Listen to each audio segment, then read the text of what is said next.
Hey everybody. People are saying I hope Matt meant to end the TikTok live without the scream. I did fully do the scream, but TikTok has this weird thing where it cuts off the live slightly earlier than you want it to, kind of inconsistently. And so I did fully do that, and if you didn't see it, that's on TikTok right there. That's on TikTok right there. Anyway, hello everybody. I did not clean out that water bottle enough from me having another drink in there, so I'm gonna need to go wash that again because it tastes like very faintly of other drink and it is not good. I heard it ended after the scream. Okay, good. That was the goal. The goal was that it was going to be the scream and then the end. So okay, I'm glad that it worked as it was intended to, because I had no idea whether that was going to be timed correctly or not. Spider-Man 2713, thank you for the sub. Let me go through some quick announcements and things, and then I legitimately am going to go and swap that water bottle out. But before I do that, first off, Nikhil's not here. This is Matt Nikhil's Fun Time Universe Just Matt edition. Nikhil will presumably be here later, but he told me that he would be late, and I have not been told how late is, because he has a work thing. Which is fine, but like it's just me for a bit, which works out nicely for what I wanted to do, because what I'm hoping for this episode to be, I say hoping like it's not my stream and I can determine what it is this is going to be like a sort of recap episode and like cleaning up things from the previous episodes, making sure everything makes sense, answering any questions that we need to, and that's something that I can do by myself. So that is the plan for this episode. But yeah, Amy, don't get too excited. Don't get too excited. I can tell you about stuff later, but let me see here. I guess I'll just do my quick announcements, and then I will go swap that water out, and then I'll do channel point rewards, and then we'll start the actual content. So, main announcement is Patreon. I have a Patreon now. I've had it for, what, like a week now? Something like that. There's not a ton of stuff on there, but there will be. I do have some things planned for it in the coming months. It would really help me out to have some more consistent income, because content, amazingly, is my full-time job. So if you want to help support me, go check that out. It is in my links of things. And then, someone said, I thought the strike, don't worry about Nikhil's work. He's not breaking the strike. I can tell you that. I don't know details. You can ask him about his stuff. Anyway, I made a Patreon. That's the first announcement. Outlaws of the Seven, episode 5 is this Friday at 6 p.m. Central Time. I'm going to preemptively warn everybody. I'm not going to say too many specifics of this, though I did say something about it in the TikTok live. There are some minor schedule changes likely coming to Outlaws. You will be warned of them in advance. Don't worry about that. It's still going to be like Fridays. It's just we're going to be shifting some break stuff around. Point is, Outlaws is still going to be like 8 episodes in the Outlaws world. Agents is still on the 13th. It's just we're switching around some stuff because some scheduling things that came up for the cast. But no huge changes. And again, you'll be warned in advance, but I just want to prep everybody for that. And then the other thing is Cannon Clash. Cannon Clash every Saturday at 8 p.m. Central Time. I do not have this last weekend's episode up yet because I was posting it, and then I was posting it earlier today, and then forgot that I needed to do an editing thing on it. And so I had to stop and go back and do that editing. But that will be up tomorrow. So the first 2 episodes of Cannon Clash will be up tomorrow, and then that is every Saturday at 8 p.m. Central Time. If you don't know what Cannon Clash is, it's a game show that I do. Oh, does that say episode 5 on the thing? Crap, hold on. Let me fix that. Let me just go to this so that it gets the right reference. You can look at my Venom screensaver for a second. There we go. Episode 6. There we go. And boom. Okay, so, as promised a second ago, I am actually going to go and, like, fix my water so that it does not taste bad. I will be gone for like a minute, so don't go anywhere, and then we'll actually start the content when I return, and I'll do any channel point reward things that arise when I get back, so hold on for just a moment.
I'm back, and my water does not taste like garbage anymore.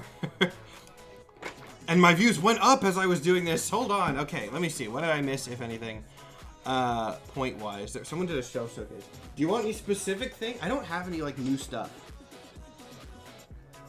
I guess I technically have this. Hold on. This counts as new, right? Technically, I showed it off on D and Dorks because it was a dice that I was using, but look at these dice that I got. I don't know if this camera angle is going to work at all. That's okay. I don't want to like tilt them and spill them all over my desk. But someone at one of Nathan's shows gave me these dice. I love them. They're purple and blue and gold. Very good color scheme. So, I forget the username. But to the person who gave me these, who I have seen here before, and will probably recognize if I see it. Thanks! They're very nice. I like those dice a lot. Okay, hold on. What are we looking through here? This is an example of things that, oh yeah. Canon fact, the reason I followed Matt so fast was because he was openly queer and not just a default internet white man, so we're friends because Matt's not hetero. Hey, thank you. I feel like I need to be more gay on the Ben 10 account because of the amount of, like, 12-year-old homophobes that just pop up out of nowhere sometimes. Maybe the Ben 10 account needs to become more not straight. Okay, let me pull up the Funtime Universe document, which, there it is, there's the Funtime Universe doc. And then we are going to go over and fix things. We're going to make it better than it is. That's not formatted even remotely close to what I want it to be. Oh shoot, should I do the concurrent TikTok live?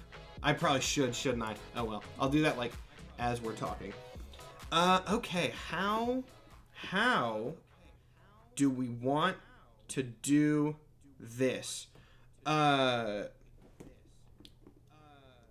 see. A big thing that I want to do on this episode, and I'm going to have to like maybe restrain myself from doing, is fix the formatting and standardize it, because I do really want this doc to like look a little bit nicer than it does. But also, I am fully aware that that would probably not be good to watch. Someone says there, oh, I know what the echo is coming from. If you've been hearing an echo this whole time, it's gone now. It's gone now. Okay, let's see. Also, hey, wait, Frost the God, you were the guy that gave me the dice. I just showed off the dice for a shelf showcase thing. Hello. Okay, so here's the real question. Here's the real question. How many people would be willing to watch a Twitch stream of me formatting a Google Doc? Because I feel like that's not going to be good. And I'll talk during it. It's not just going to be silent. But, like, I do want to do this. Hello, this is my first Funtime Universe episode. How does this work? You've come at the worst time, Rising Ashes. Usually what this series is me and Nikhil Clayton going through and making our own version of the Marvel Universe. But he is going to be late today, and I do not know how late. So I'm basically just on my own, vibing right now. And what I want to use this time for is fixing the things we've already done and like reformatting and setting stuff up. So, okay. We're going to do like a recap formatting thing. This will be good. All right. So, here's how we're going to start. Think of this as a recap of all of our... no, I don't. I want one that doesn't have a... There we go. Okay. So, we're going to call this Universe Baseline, right? I misspelled the first word I typed in the whole episode. That's a great omen. Universe Baseline info. This stuff in this section of the document, this very confusing nonsense that some of you are probably reading and not understanding at all because it's kind of a mess. This is the like baseline info of the universe. Think of this as stuff like the Infinity Stones that exist. Not actually the Infinity Stones, we get those later, but like things that exist in the continuity of the universe and have been around for a while, but not the first things that we see. Does that make? This is the stuff that is set up that matters later. So we're gonna start with that. First of God, thank you for the sub. See, some of this is going to actually have to change because of the null. I want to change null back to something cool so badly. But we'll get there when we get there, which will be in about 30 seconds. So, our universe is going to start off with the Celestials. There we go. That's formatted right. The Celestials are very important in this world, as they are in the mainline Marvel Universe. The Celestials are created in this world. They are created or sort of pulled in from another dimension, something of that source. I don't believe we ever actually determined where the Celestials came from, but for our purposes, it does not matter. Point is that Celestials can only enter reality when there is not matter. Celestials are big, weird space guys, and if there is matter around, like, they cannot manifest in that area. Over the existence of everything, just reality, the Celestials get killed off. Now, I had null doing this. This might need to change, so I'm going to flag this. We're going to flag this as something that might need to be shifted a little bit. I feel like, should I also, like, worry about formatting to, like, periods and stuff? Maybe. Who knows? So null killed off most of the Celestials. Someone will still kill them off. Don't know exactly how that's going to work, but someone's going to do it. Okay. It's been so long since I recapped this. Basically, far in the future, most of the Celestials are gone. Most of the Celestials have been wiped out. Their race is about to go extinct, right? And they want to make more Celestials. They want to figure out some way that they can recreate Celestials. So, what they do is they create a pocket of reversed time. This is where things start to get really trippy, and I promise this gets more manageable once we get through this nonsense baseline here. Then things get normal. Celestials create this pocket of reversed time. This pocket is in the Savage Land. Did I actually write that down? I don't think that I actually did. Let's put that in here. Time bubble on Earth is in the Savage Land, which, for those who don't know, is it's a little zone in Antarctica in the Marvel Universe where there's dinosaurs there. And yes, I said that exactly as I wanted to. Is the Savage Land. Others on other planets, maybe? We can work at that later. Others on other planets, maybe, question mark, question mark. Okay. So, time in the Savage Land is moving backwards because of weird celestial nonsense. Time is moving backwards with the goal that eventually, as time progresses in the outside world, we'll say, time is going to go backwards in the time bubble. Eventually, the time bubble will hit sort of the beginning of the universe, and it will create this pocket of nothing, this pocket of no matter, no existence, and that can allow the Celestials to be, or more Celestials to be made. Does everyone kind of track where I'm going there? These pockets start at the end of time and end at the beginning of time. Yes, basically that. They move backwards with the goal of reaching this sort of point in which Celestials can be created. Awesome. There are Eternals and Deviants that are residents of the time pocket. I believe... Did I actually write this down? I don't think I wrote this down. This is going to be kind of important. So, there were... I'll just say people in this time pocket in the future when it was made. Some got messed up and became deviants because of the time nonsense. Some were chosen by Celestials to be guardians of the zone. Those are... That should be a semicolon. Those are the Eternals. Boom. This is... Let me zoom out a little bit. This is how we have this set up here. Okay.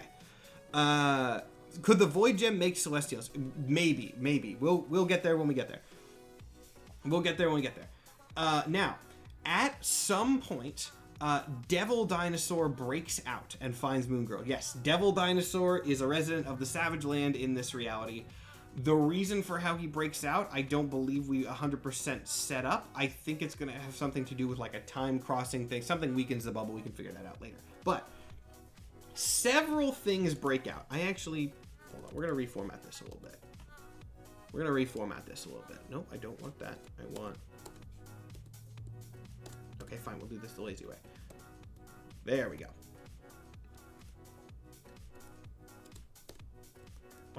Why are you doing this? See, this is what I was talking about when I was like, formatting is gonna suck. There we go. How did I do this? How is it formatted like this now? My God. Okay, well, we'll fix this as we go. It's gonna look bad for a bit, and I will make this good. So at some point, I'll flag this for something that we also have to set up later. There's a breakout in the Savage Land. Devil Dinosaur breaks out and finds Moon Girl. Moloids and Mole Man's monsters. Yes, Mole Man is going to be important pretty early in this. They are deviants that escape at the same time as Devil. Also, an Eternal Hunter gets leaves to find escaped creatures, gets captured by Doom. This, I don't think actually needs to change. We're just, when we get to Doom, we're going to have to do some clarification. We're going to have to do some clarification here. And then, let's see. Oh, this is what needs to go away. This one that I actually formatted incorrectly. Doom's power up to this point comes from magic. This gives him tech. That needs to go away. That's going to change. But this is viable. Actually, I think we get rid of all of this. I think all of that becomes irrelevant right now. We can fix that when we get there. We can fix that when we get there. So, going to start the second section. This is where things start making sense. Isn't that going to be a lovely change of pace? Age of Heroes. This is where the books would start, right?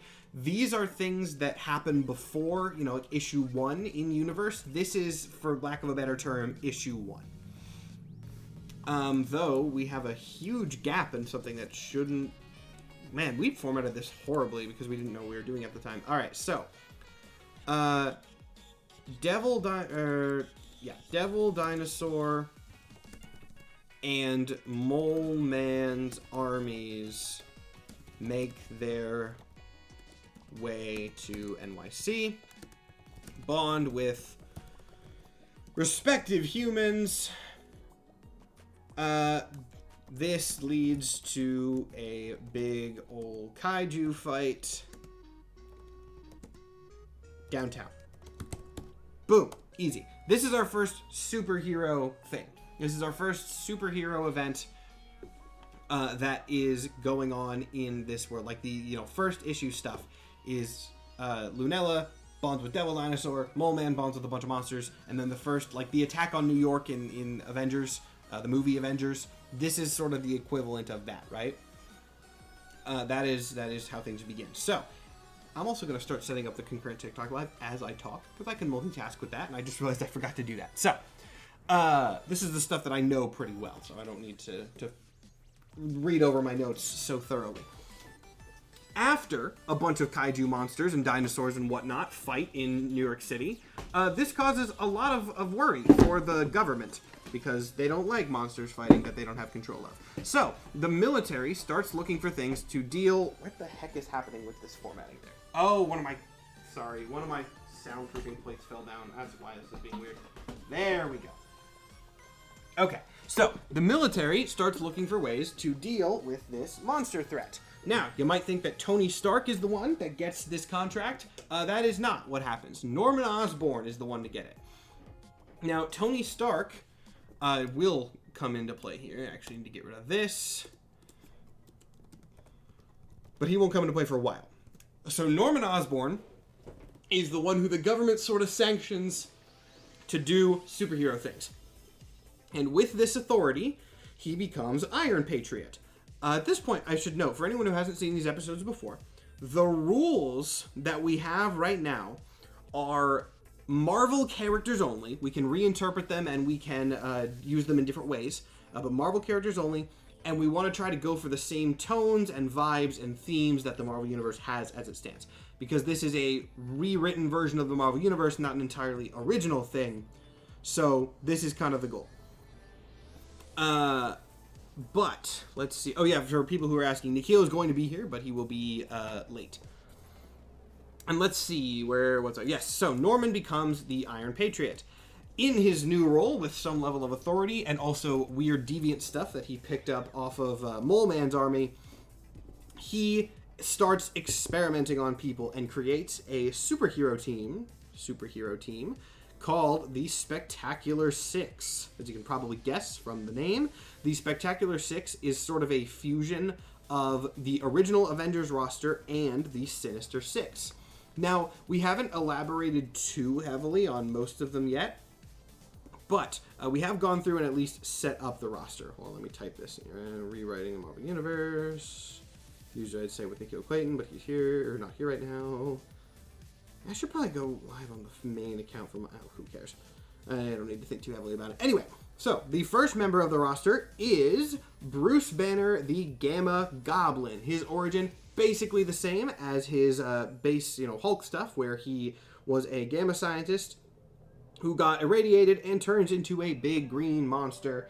But then, with Norman Osborn's help, he devises a way to control the weird Hulk persona and get some of his gamma radiation intact, basically becoming a Hulk Green Goblin, Gamma Goblin. That one's pretty simple. I like that concept a lot. We haven't fleshed him out as a character too heavily, but that is something that I do want to do at some point in the future. Mysterio, I'm actually going to skip. I should probably cover him last because of, well, you can read it. You can see the big twist. It's right on your screens there.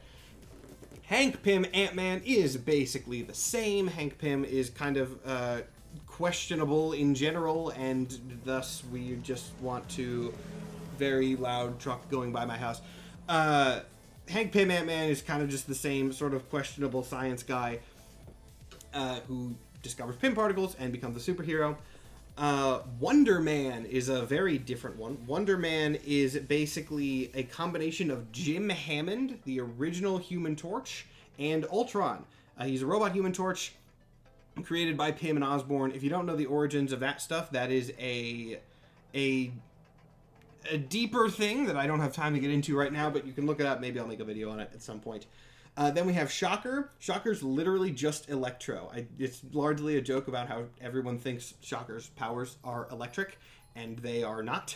So this is Electro, Max Dillon. He gets experimented on by Osborn, threatens to become a whistleblower, exposing Osborn's weird experiments, and Osborn says, hey, I'll pay you a lot of money if you just stick around and stay on the Spectacular Six. And he says yes, because Electro's awful. And he becomes the Shocker, and it's literally just superhero Electro, but bad and dumb. And then the final member of the Spectacular Six is Mysterio, who has layers and layers of stupid, as Mysterio should always have. He starts off as Quentin Beck, who is the team's guy in the chair, not ever out in the field. He is just a dude that is doing some level of, tactical work and things like that. But he has a Mysterio hologram and the sort of same tech that he has in Far From Home. And he's like a PR stunt. He is like their strongest member, and he's, the one that swoops in and does all the stuff, but he's not real. He's a PR thing. Here's where things get really funky, and this will matter a little bit later. Mysterio is actually Loki. The illusion tech is actually just illusion magic, and it is Loki just messing with things.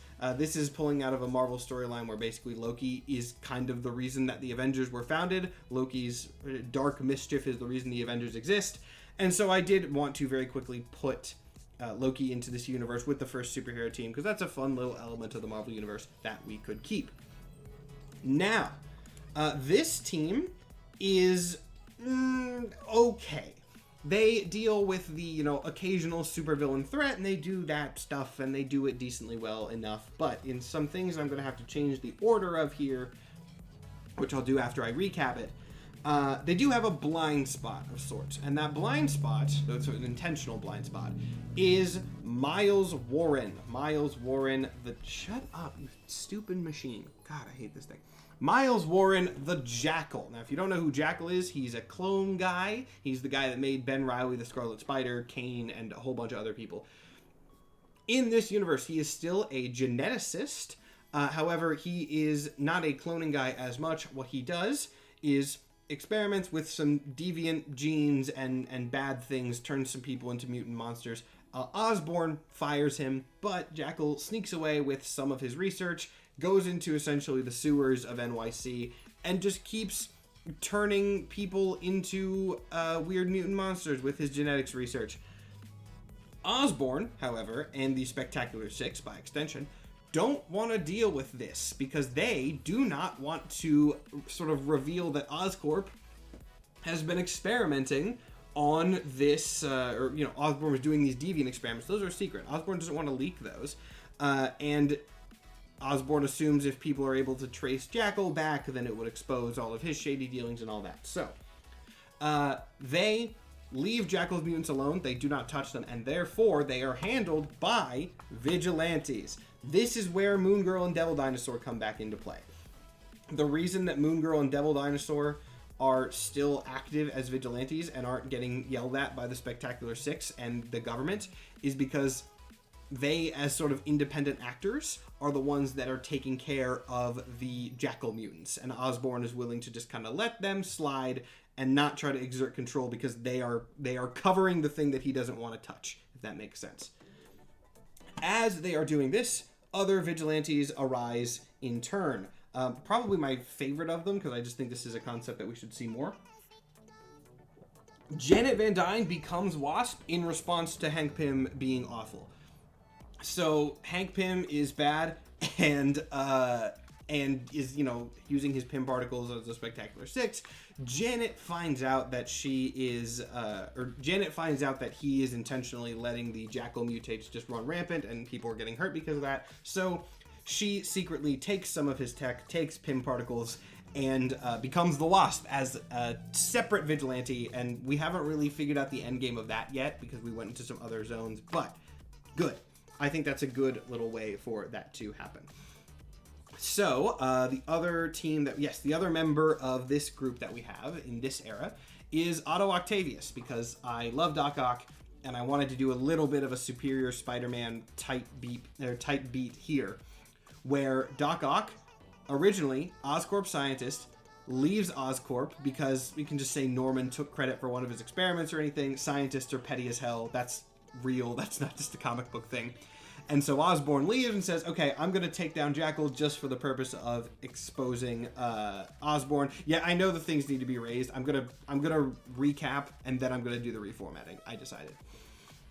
But yeah, so Otto originally defects to become a vigilante just to screw over Osborn, and then he kind of has his Superior Spider-Man arc where he becomes a more legitimate good guy. He is not Spider-Man. He is not Spider-Man, notably. He is still Dr. Octopus, but the arc is basically the same. So, now, things are getting bad enough in the sewers that the vigilantes kind of team up and create a group to handle the Jackal monsters, that being the Avengers. The Avengers are first formed in this as a group of vigilantes. Moon Girl is the first, Wasp, Doc Ock. Now we get into the new ones. Danny Rand, Iron Man.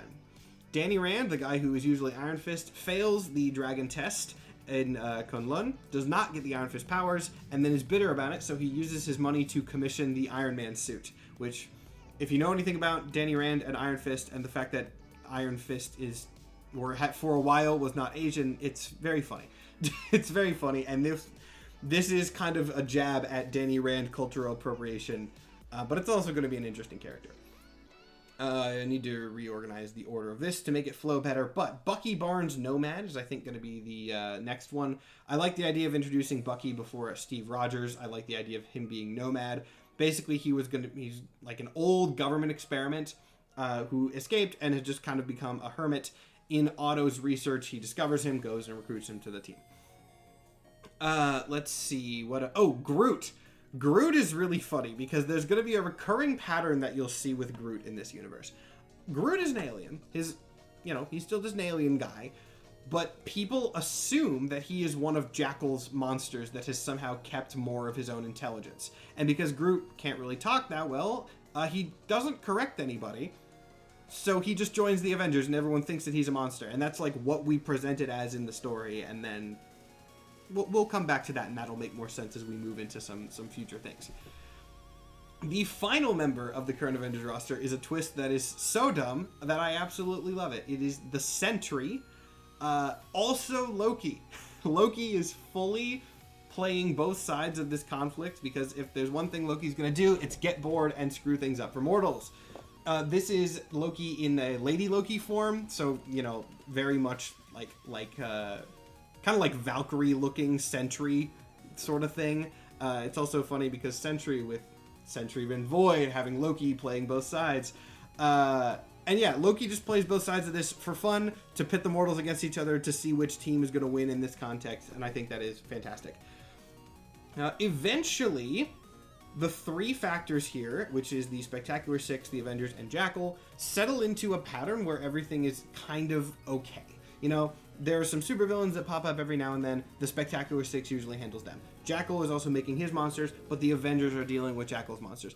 Things aren't necessarily great, but there is an answer to every problem, which means Loki gets bored again. And when Loki gets bored, he decides to meddle in the only factor that he is not yet screwed with, that being Jackal. Loki acquires and gets their hands on the Life Stone, which is one of the Infinity Stones in this world, which we will go over later. And he gives it to Jackal. And with the power of the Life Stone, Jackal is able to do a lot of wild mutations and things. Just all sorts of crazy stuff. I actually don't have the event description here, which is wild. I really need to go and fix this. But the big event, sort of the year one ending crossover, is Jackal with the Life Stone rallies this even bigger, scarier army of monsters. And then it is kind of like a...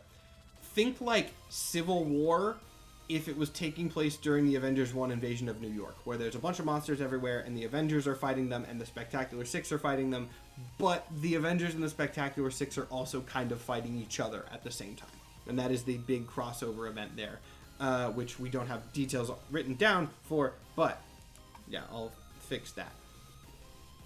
And then, aftermath of year one, the big thing that happens here is that Loki gets revealed as Mysterio. Not Sentry. I think what I determined, and I'll have to write this down when I'm doing my fix of this later, is Loki gets revealed privately as the Sentry and publicly as Mysterio. That deals a huge PR blow to the Spectacular Six, also kind of legitimizes the Avengers and Vigilantes in the process.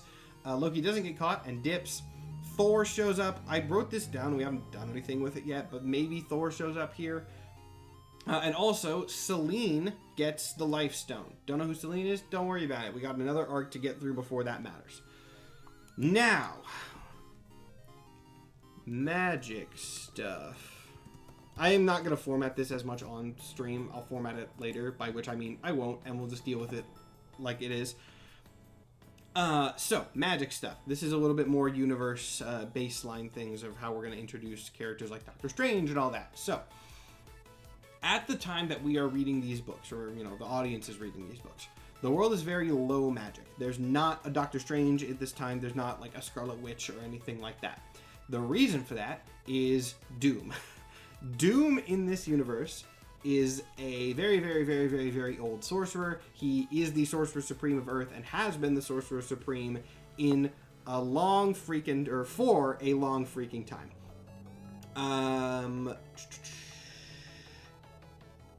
Let's actually go over, I'm trying to think what order I want to go over that in. I think let's cover the Doom stuff in a second. So, Loki's meddling with the Life Stone basically reintroduced magic into the wider world. Well, no, shoot. It's so hard because to explain this narratively, like, things will get revealed in a different order in a theoretical actual comic, which will not happen, but a theoretical actual comic than how I have to tell them to you now. This is just me, like, rambling for an hour, and it's so funny, and I'm actually very much enjoying it, so I hope you guys are. Anyway, where was I? Right, so, we gotta talk about how Doom locked things down. Basically, centuries ago, thousands of years ago, I don't know, I'm not gonna worry too much about that timeline, at least not right now. Doom was the Sorcerer Supreme of Earth. He had his sanctum in Latveria, and there were also sanctums all around the world that were managed by other powerful sorcerers, all sort of working under Doom.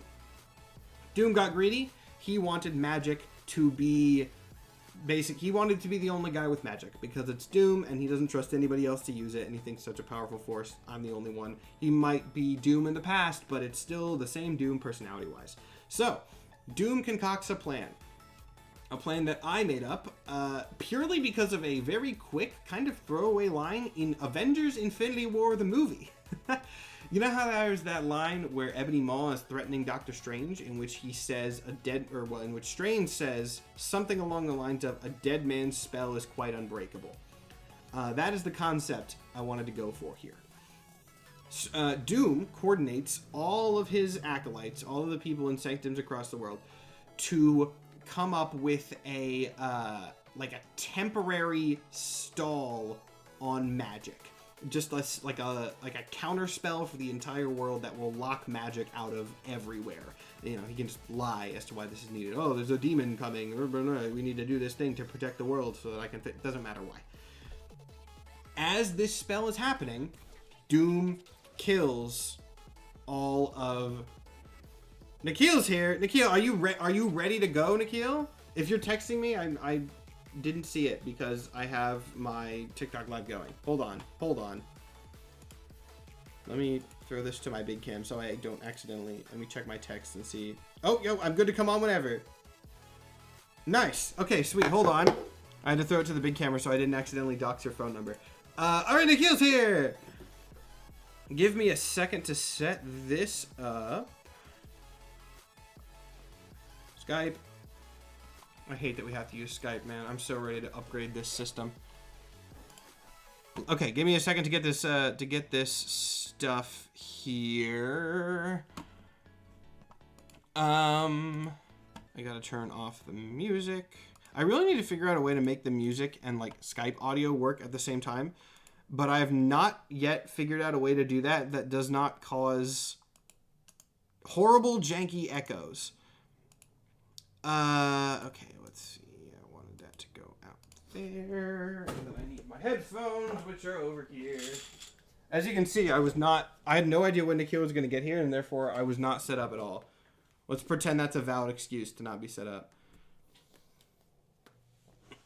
Okay. Let's see. Plug that in. And call. We're gonna have to see if the audio is gonna work here.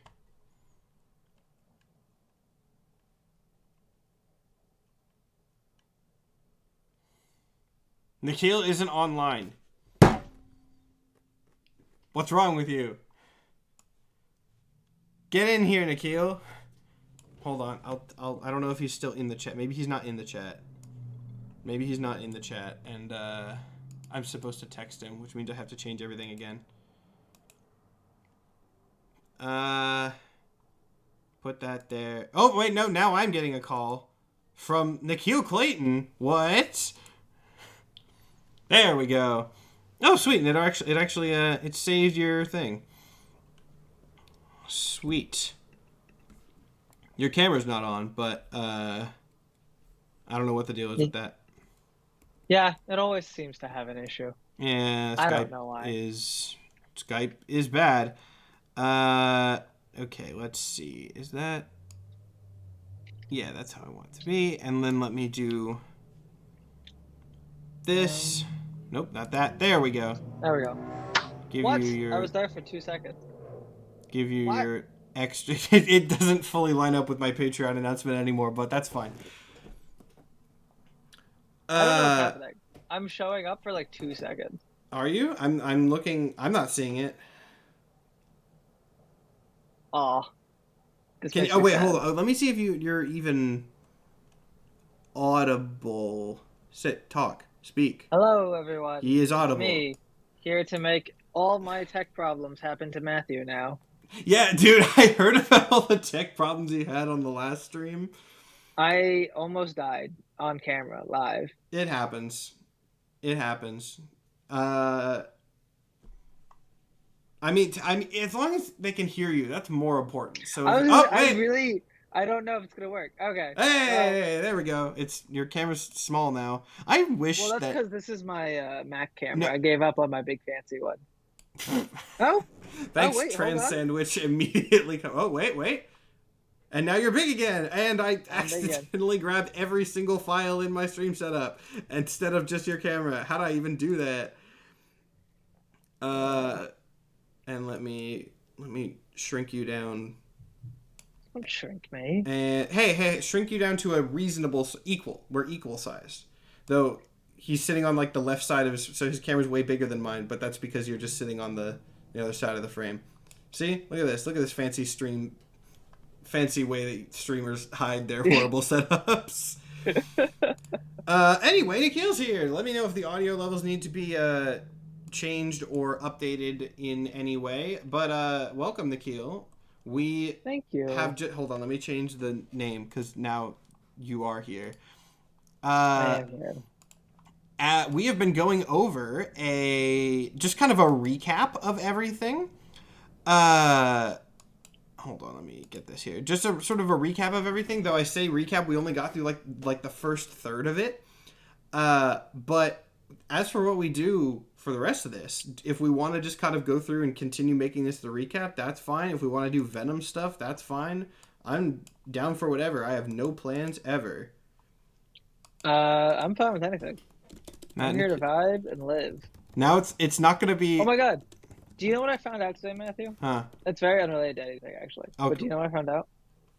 What did you find out? Some guy a year ago posted my entire Adams and Gotham series on YouTube because I kept forgetting to. And that video, those 3 videos have now almost like 100,000 views. Really? Yes. Okay. I missed so much bank. First off, I have unfortunate news for you. Your camera is frozen. Of course it is. Because why would anything work? But is the question. You're still audible. And how did you find this out? Someone messaged me today. These videos have been up for a year, but someone messaged me today and was like, "Hey, did you know about this?" Are you gonna get them? And I looked. No, because I feel like it's on me. I didn't put them up. But yeah, no, they took my ass to the cleaners. They got 100,000 views. I was off YouTube too.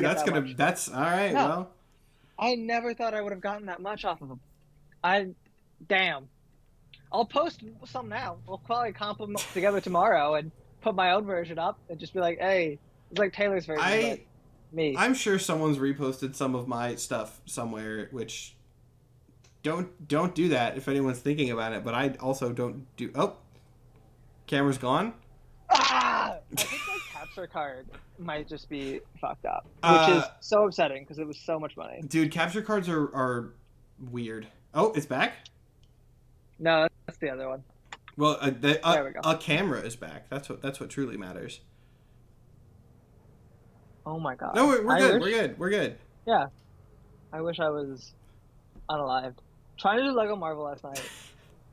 Fucking killed Sporkle me. quizzes. I literally Hold on. Could not do anything else. Hold on.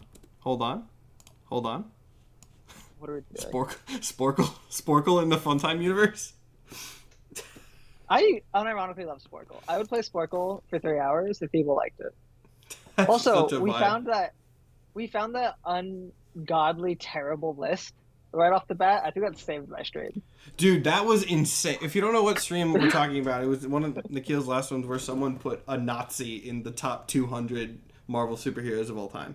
It's because he has a redemption arc in one Avengers book. Yeah, in one Avengers book, and then he doesn't matter in everything else. I know, but it's clear this guy read 6 comics and then made the list of those people in them. Yep. And that must have been one of them. I guess. I don't know. It was a list from 2012. I'm realizing as I change tabs around and things, I desperately need to get my setup better before we do a new D&D thing, because it lags whenever I go to another tab. Anyway, that's a problem that I will deal with later. What do we want to do for this? I actually, you know what? Screw it. We're going to have chat vote. Chat! Yay! I'm going to make a poll, and then I can say I've been interactive with my chat. Because I've just been ranting at the camera for 45 minutes. All right, let's see. Stream manager. Is it lagging when I do this? I'm really curious, actually. It doesn't look like it is, but I don't know. New poll. Recap or new stuff, and then I will put in parentheses Venom, because that is where we left off. What do? Yeah, there we go. Boom, poll. What do? Let's see what chat does. What do? What do... Oh, that's fun. There's going to be an ad break in the second half of the poll. So go through and make your vote now. We've reduced polling times and locations to suppress the vote. Yay. All right, let's see. Is there a clear... Venom is winning right now, and I'm not surprised that Venom is winning. I feel like that was the obvious thing that was going to happen. But I will go ahead... Oh, I just assumed your options were literally just recap or new stuff. Did you specify the new stuff? Well, Venom is where we left off last time, so I figured that's where we would... If we do new stuff, it was gonna be Venom. Venom? Vermin? You want to do we're gonna do a whole chapter about vermin. All right, Venom wins. Let me screw the recap. You can go to my YouTube and watch the episodes if you want to recap. Okay, so we will do probably a quick recap of like the literally 4 bullet points. Literally 4 bullet points that we have of Venom. Trans Sandwich, thank you for the sub. So I'm gonna Nikhil, let's stall for 23 seconds until this ad break finishes. How are you today? I am having an interesting day. That is for sure. That's a vibe.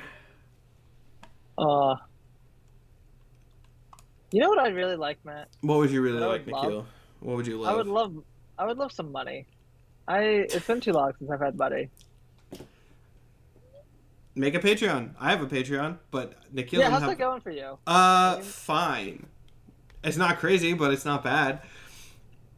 I might make one. I've been waiting till I get on YouTube, but like I'm so low I on cash. I didn't it's wait. Absolutely hilarious. Okay, hold on. You're on YouTube. Well, yeah, but my YouTube is literally just my Twitch VODs. Literally tomorrow, everyone be excited because it'll be Nikhil does things on the internet day, which happens every 2 years, where I will post my VODs to YouTube. I'll post probably compilation videos to YouTube all at once. What's an algorithm? And then I'll make a fucking Patreon and pretend that was good content in use. I'm about to make at least one person in my community mad, I think. Someone didn't explain badly for Reginald the Sandman Goon. I don't know what that is. I know Sandman Goon was a bit. I don't remember Reginald being part of it. I don't remember Reginald being part of it. Is this a Nikhil thing that I don't know? I think you should Google Reginald the Sandman Goon. I did Google Reginald Sandman Goon, and that did not give me any results that were helpful. I Googled it first. I did my due diligence. No, yeah, this is just me riffing off your thing. Everyone kept telling me to play the Sandman Goon, and then I said that his name was Reginald. Okay, that makes... He's a surprisingly dope-ass character. He's got a gun. He's got a gun made of sand. He's got a musket. It's crazy. I love it. That does make a lot more sense. I was like, what? I remember Sandman Goon. Also, someone did explain badly for Mondo from Marvel, which I'm now just thinking of Mondo Gecko from Mutant Mayhem. You don't know Mondo? Fucking fake fan here, guys. He's from Generation X in 1994, and he's in 26 books. All right. Do you know who? He's also in the new Mutants. Well, I am so behind on every X-Men thing. He's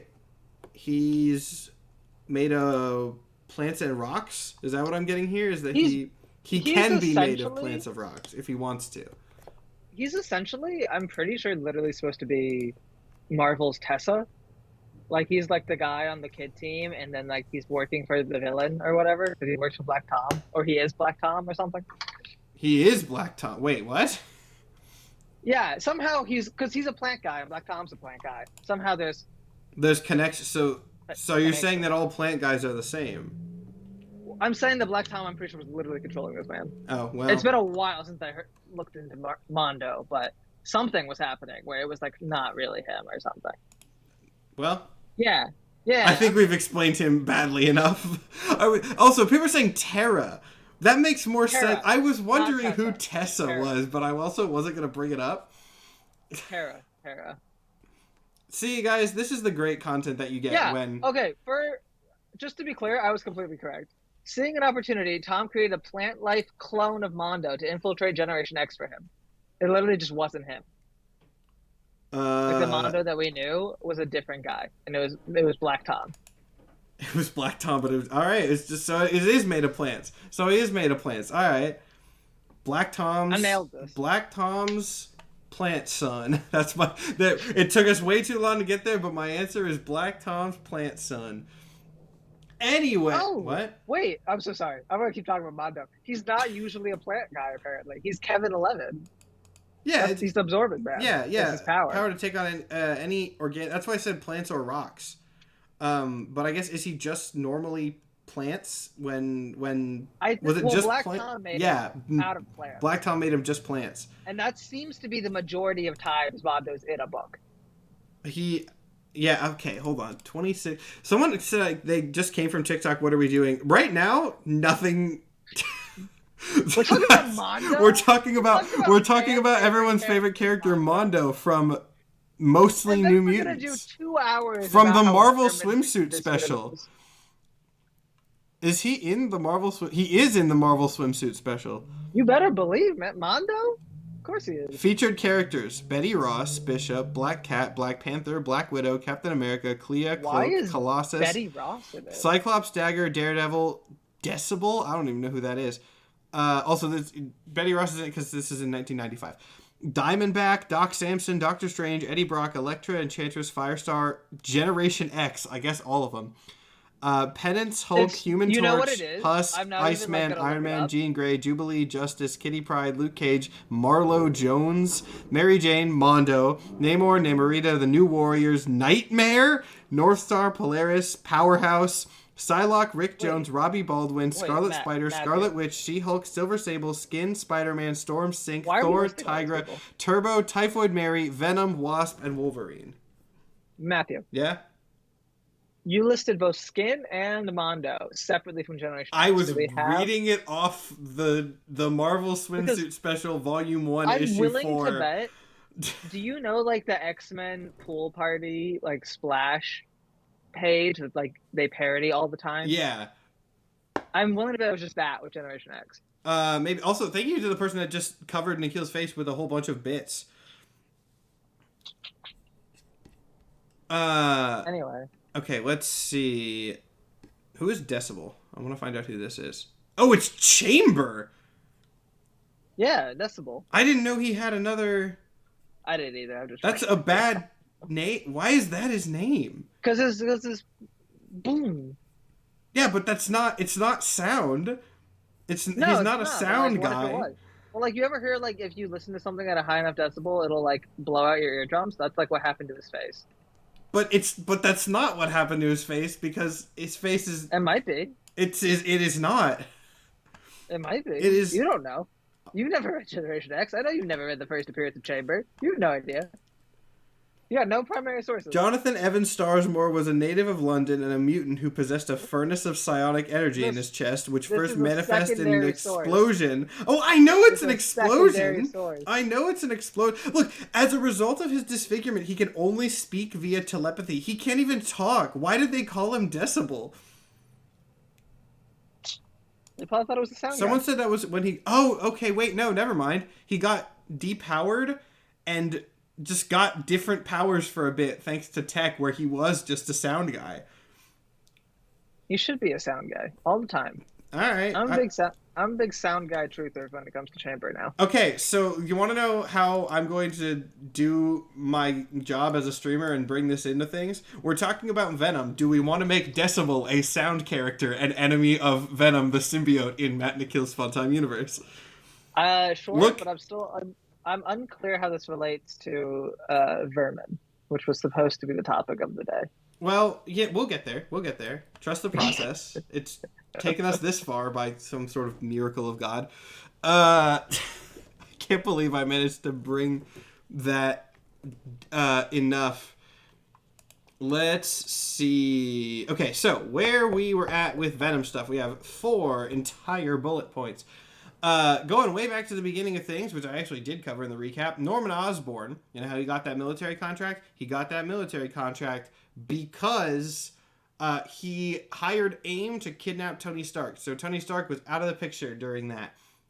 And that is why Tony did not get the contract. Tony was supposed to just get killed off, but he can build AIM tech, and so they keep him alive. This is also where he becomes an alcoholic. We have alcoholic Tony Stark in this era. Wow. Yeah. Did we specify that when we wrote? Yeah, He's yeah. an alcoholic. Yeah, Why? because alcoholic Venom, that's what specifically like deadbeat Tony Stark alcoholic Venom, I think is interesting. All right. Fair enough. I forgot. Wait, we're doing Tony's Venom. I should have been here for the recap. I don't even remember. I'm doing the recap now. I'm doing the recap now. So yeah, while AIM has Tony in custody, they also capture the Venom symbiote, which is a whole. The Venom is also the Earth. That's another thing that we will get to in a second. That's very important. Venom's Earth. Venom is Earth. Tony and Venom bond while under AIM's. While they're in one of AIM's facilities, and then Tony, now Venom, breaks out to go get Osborn's ass. Nikhil, do you want to cover the Venom is Earth thing? You seemed excited about it. Right. So here's the thing. Imagine if the Earth. We got through 4 whole. Imagine if the Earth. I'm sorry. I just remembered how to start. Imagine if the Earth was hit with something called an ultimate nullifier, I really hate which what we've turns done. things into. I don't like it. I'm gonna delete. Which turns things into symbiotes and turns the entire Earth into a living entity that was a symbiote, and then that entity was gradually reduced and smallened until it was Venom. That's Venom now. There you go. I've received, Nikhil, many comments saying that what we've done with Null in this is very bad. It has been, on the whole, very unpopular decision, I do think. I cannot see why. That is poor taste from other people. It's the best part of this universe. That's such a that is poor taste from other people. It is the best part of this universe. The ultimate nullifier is one of the greatest things that's ever been conceived. Well, and it's not even me. That's you, bud. You nailed it. I made one joke and then regretted it for the rest of my life. Oh my god. Do people not like? That's ridiculous. Why? Why do they not like it? You know what? We're allowing it for now. I'm allowing it to stay now. And we can change it. You also have control over this doc, so I feel like if I changed it, you would just go in and change it back. It's not gonna change. Well, did you notice Did you notice the top of the Spider-Man number? Spider-Man, Peter. God damn it! We're not gonna get anything done again. Peter. P.D. Parker. I hate this so much.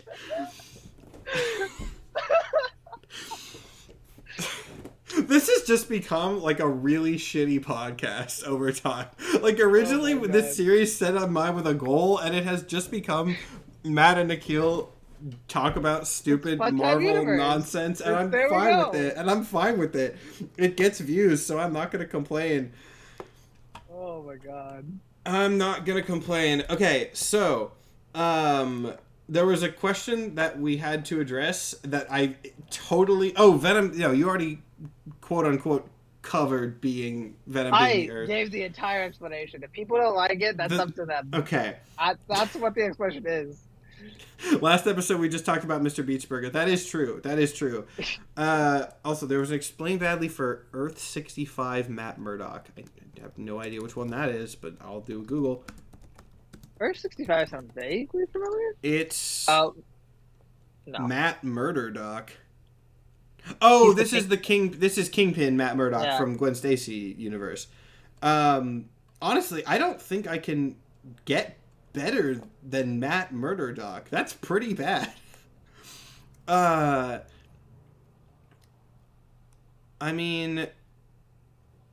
my god, this image of him is the coolest thing I've ever seen, though. Okay, this is This isn't really like the type of thing that Explain a Character Badly is supposed to be, but I don't care. I want to read notes. There's one thing in the notes section of the Marvel Wiki on this character's page, and it says, Matt is stated to have American and Japanese citizenship in the profile of Spider-Gwen Volume 2, Number 3. However, in real life, dual citizenship is currently not allowed under Japanese nationality law. Wait, Thanks, Marvel Wiki. I didn't know that, and now I do, I guess. My favorite part of this wiki is that it says Murdoch is outwardly smug, manipulative, arrogant, sadistic, and sinister, and delights in playing mind games to psychologically torture people, with his main target being Spider-Woman, which means that this is arcade. Yeah, it's. And even this picture of him. It's arcade. It is arcade Daredevil, but they call him Kingpin. Also, someone said Matt promised that Null was going to be big, important, and scary, and the main villain in episode 1 promised. Well, all of my energy goes to keeping my promises for D and Dorks sometimes. So, you know. Did you actually promise that? Jesus. I mean, I think promised was probably a very, very strong word here. Look, guys. Everyone is feel free to reach out to me at my complaints email, nikhilclayton@complaints.com. What is your real actual email? I fucking just. Oh, actually, it is on my profile if anyone's curious. But nikhilclayton@complaints.com. That's where you could direct all of your anger about the null canonization you just delivered. I'll look, DM me and Venmo me $10, and I'll get you Nikhil's personal email and phone number and or go on home my address. Fucking profile. It'll just tell you your phone number and home address. Well, my email, and then you can use the email to find the other two things. Probably the internet's a scary place. Probably, yeah. Things are bad. Anyway, speaking of things that are bad, Tony is Venom is gonna go break out to, I guess, kill Norman Osborn. Okay, I actually do remember. This is one thing that I did like a lot from the nonsense of last episode. That being, we did set up, like, Norman was kind of bad as, Norman sucked as Iron Patriot this whole time, but he, like, passively sucked. Like, he was just kind of ignoring supervillainy things and not really actively being a supervillain himself, at least not that the readers saw. But the origin of Spider-Man, which we set up in last episode, does straight up, like, confirm Norman as just an awful person and a bad guy who was willing to get his son murdered and stuff. Yep. And then I like the fact that now that we've sort of confirmed Norman Osborn as awful, now is when we're going back and be like, oh yeah, here's another really bad thing that we did, and now he's going to be like the main villain, and Tony's going to go kill him. Yeah. So, did you just write vermin ? In? I mean, I feel like there's definitely ways. There's definitely ways we could do this. He's going to be included. We don't need to throw him in now, but sometime today we'll address the vermin issue. We will address we'll address the rat problem. And what's that line that was popular on TikTok? It's the rats don't own this city. We do. Okay. I like you just referred to, like, the mayor of New York or whatever's official address as, like, what was that thing that was popular on TikTok? Did anyone care about it other than it being popular on TikTok, Nikhil? The rats did. Amy, did you care about the rat thing before it was a TikTok sound? The rats cared. It wasn't for humans. It was for rats. It was for rats. It was to let the rats know who the fuck they is and who the fuck we are. Okay. This mic is doing nothing, by the way. Amy says, I don't give a single flaming fuck about anything Adam says. See, I'm right. It is only good because it's a TikTok sound. I don't know who Adam is. I'm assuming, no, Adams, plural, so I'm assuming that's the last name. We need to actually get some darn Marvel things on the board. But first, explain a character badly. Cardiacs. Cardiac with an axe is, I believe, actually what that is. I think that's actually what he is, right? Also, Jessica Tisch. Is Jessica that the Tisch person said it. that did the rats thing? She said the rats are going to hate this announcement, but the rats don't run the city. We do. See, it was for the rats. That's what it's in Do we? reference to. She didn't say humans are gonna love this thing, Okay, but she said the what was it? rats are going to Jessica hate this Tisch? thing. Was that what you said? Jessica Tisch. What is Jessica Tisch's role within the government of New York City? Sanitation commissioner. Okay, so Vermin can show up when one of our superheroes is investigating the murder of a New York sanitation commissioner who will never confirm to be anyone specific, but maybe we can just have definitely not New York sanitation commissioner Jessica Tisch get murdered by Vermin. Why did you? This woman went out and fought the rats, and you. Amy says she's not doing well. She fought the rats and lost. No, seriously, we can have it be like there's an initiative in New York City, God. an initiative in New York City to get rid of the like you know how Vermin in the actual comics is a man who got turned into a rat by Arnim Zola. We can have it be a rat that gets turned into a guy. We can have it be inverted. Jesus, you make me sad. Now I know how all these people who like Noah felt. See. Also, for people saying, like, don't forget Lizard or suggesting things, there's a lot of things. We will get to other stuff, but, like, if there's suggestions that we haven't addressed, it's because it's a struggle to keep anything here on topic. Okay, so we have written down one word today, and it is vermin with a question mark. And it's been an hour and 15 minutes. Technically, I've just been here for a little bit. Yeah, I did a good recap.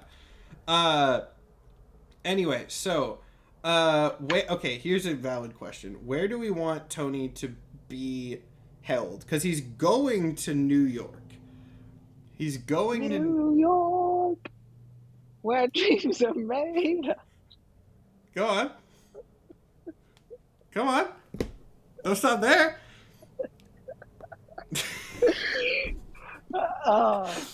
Yes, Archie, it is two mentally ill men trying to write fan fiction. That is very much.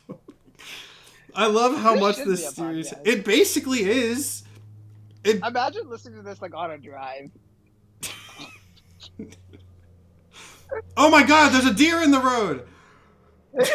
There. Now, in case we ever do make it a podcast, we'll be criminally liable. That will prevent us from ever making this a podcast. I am doing damage control and preventing us from ever. That light turned red. Stop. There. Now we can never make this a podcast. All right. Now, see, we've done something that we've done several times on this series before, which is, to put it a little bit bluntly, bumblefuck our way into something that actually works, which is New York City damage control versus vermin, because they're trying to control the rat population. That's what I was saying. Yeah, I can't believe we've got... Okay. Anyway, for those who are curious about, we may have just set up Iron Man Venom. No, we're not doing that. We'll do that later. Damage control solo book. Okay, yeah, later. So, okay, we're gonna get rid of this, and we're gonna get rid of this because we are gonna because we're gonna bold damage control as its own header, and then put vermin is here right under that. God, this is now OCs. Now we're doing pure original content. No, we're not doing OCs. Since when have we been doing OCs? It's damage control. Because who's the head of damage control? That's a Google search. It's Jessica Tisch. Jessica Tisch, exactly. It's gotta be. Oh my God. It's gotta be. Okay.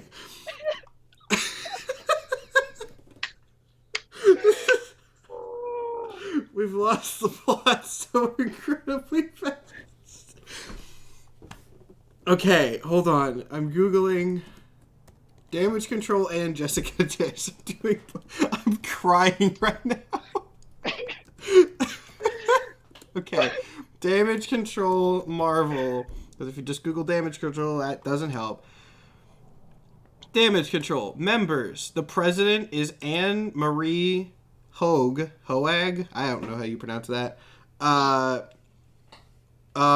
yeah, that's her thing.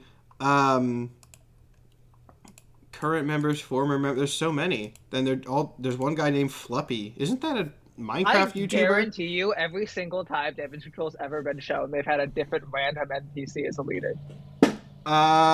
This is not an established character. If it was, we would know. Anne Marie Hoag has been in 23 books, and her first appearance was in 1989, and her second appearance was in 1989, and that's just in like the damage control series. Interestingly, damage control as an organization was in 1988. This is actually continuing. There is continuity here. There is actually continuity here. This episode's going to be titled Nikhil loses access to the Google. What is Tishy? Where did you get Tishy? I looked up. This has gotten to the point where we have just found like a real actual person for repeated targeted attacks that we are doing, and I would like to formally apologize. I would like to formally apologize to. You said that Vermin was gonna kill her. I see this great story about a damage control detective taking on the Rat King. And the Rat King wants to kill her, and at the same time, she's being investigated by Internal Affairs for possibly killing Anna Marie Hoag. Did she do it? This is what she looks like. I would like to issue a formal apology. I'm sure you're very good at punching rats or whatever you do. That's not her, because that's Tisch. This is Tishy. This is a different person. Okay, so where does Vermin come into this? Where does Vermin's got to, because we have too many sewer monsters in this universe already. Name 4. What? Name 4 sewer monsters. Name 4 sewer. Okay, you're Jackal's sewer monsters, Mole Man's sewer monsters, Leech. Oh wait, actually, Jackal's perfect, right? Wasn't Jackal on animals? Wasn't that what he was doing? I mean, yeah, Jackal would just kind of mutate. I mean, it can just, yeah, sure, it can just be one of Jackal's guys. It doesn't have to be complicated. Wait, okay. Also, your camera froze again, by the way. The best position. Yeah, it's just... Wait, okay. Hitting that Mr. Burns. I don't know. We'll go back to FaceTime camera for now. This is just like... Phoenix says this is just a comedy for 3 hours. I mean, yeah, Nikhil's a comedian, and I am sometimes funny, so that kind of is what we've got going on here. Okay. All right. Are you ready? Let me fix your camera. This is what the whole thing is. Are you ready? Ready. Okay. Wait, I lost it all. Me referring to my sanity after recording these absolutely awful episodes. Vermin was created by the Jackal. How do you spell Jackal? Does it have a C in it? No, you got it right. Vermin was created by the Jackal. Mutated rat. The Jackal, I feel like, has not been around for a while. Like, since the first arc. Has he been doing shit? Yeah, we haven't, like, brought him back after the first arc, no. Okay, actually, then even better. Hold on. So, since Jackal was defeated, disposed, whatever happened to him, I don't remember. Vermin has rose to king of the monsters. Okay, boom. Vermin, king of the monsters. Lives in the sewer. We'll figure out how that fits with the Morlocks when the Marvel figures out how this fits with the Morlocks. Lives in the sewer. Tisch. E. Normal person. Okay. Does a press... Oh, no. Is the new head of Department of Damage Control. Also, you know how many people at Marvel thought that my tattoo was Department of Damage Control? I actually did not see the... I actually don't know what your tattoo even is. It's really strange. Like, it's not anything, truly. Tishy normal But person it's is letters. driven. What are the letters for? It stands for driven, open, confident, compassionate. And it's a mission statement I wrote as part of like a program when I was 18. Program sounds like it was like rehab. It wasn't rehab or anything. It was just like Nikhil's a rehab leadership tattoo. That's thing. the episode title. Tish, no, the Vermin King of the Monsters should be this episode title. I think episode has to be called "With Apologies to Jessica Tisch." Legally distinct. Tish, I don't know if you had to see. Did she murder predecessor? How fast we go from legally distinct, it's nothing bad. Did she murder? Under investigation. Holds a press conference saying they'll clean up leftover monsters that Sinister Six. It's not the Sinister Six. The Spectacular Six. Spectacular Six, yeah. Left behind. Vermin. So there we go. So there's Tishy. That's why damage control is in charge now, because basically the monsters that Jackal made either got taken out by the Sinister Six back in the first arc, Okay. or they're just like smaller, lower shit, and they've just become new literal vermin in the city. Like sometimes you just run into a monster. And so now it's gone all the way down to damage control is now the people in charge of having to clean up these fuckers. And Vermin's the king of the lesser monsters. We'll make that. Okay. King of the lesser monsters. Also, I'm doing research, and I'm realizing that Jessica Tisch is very much a nepotism child, it seems. So maybe with less legal... Her last name is Tisch, which immediately in New York, like that's the name of New York School of Film or whatever. So I assume she has a very rich family. Yeah, her father is the CEO of a very big corporation. So maybe with less apologies is the new episode title. Anyway, okay, so did she... so wait... something that I think that we have not addressed, which is very funny that we haven't addressed, is she our protagonist, or is Vermin our protagonist? Because I'm in my head, this is a damage control book because those exist. But we can make it a Vermin book. But okay. I think it would be kind of funny if it was a damage control book, but Vermin is the antagonist, but also like Vermin's just trying to vibe and is not doing anything wrong. Well, that's the thing. Is like, why are they getting exterminated? They're just hanging out. You know, now we've entered like a TMNT kind of situation. Yeah, I was going to make a joke about him having like turtle kids or something, but then I didn't do that. But I think it's very important. Like Vermin's not Splinter. Like Vermin's still Vermin. He's still like fucked up and evil. He's just particularly not doing anything right now. So he's not awful. He's chilling. He's yeah. I mean, he's always been like an animal. He's gonna attack you if you attack him. But like, he's not like kindly father. Like he'd eat children if they were provided. Okay, so now I'm turning back around and thinking maybe damage control should be taking this child-eating man out of the sewers. I feel like we've created a book where no one is good. That's the debacle of the series. It's a very complicated, complex series where you have this woman who might be evil herself and the Rat King fighting. It's like this is a one shot. This is a B story. Is an ongoing. This is a B story in a. Issues. Who will win? It's like Game of Thrones, but it's about the government's B team versus the king of the lesser monsters. So, both characters are bad. This is what we've established. Both forces are awful. Here's another great question.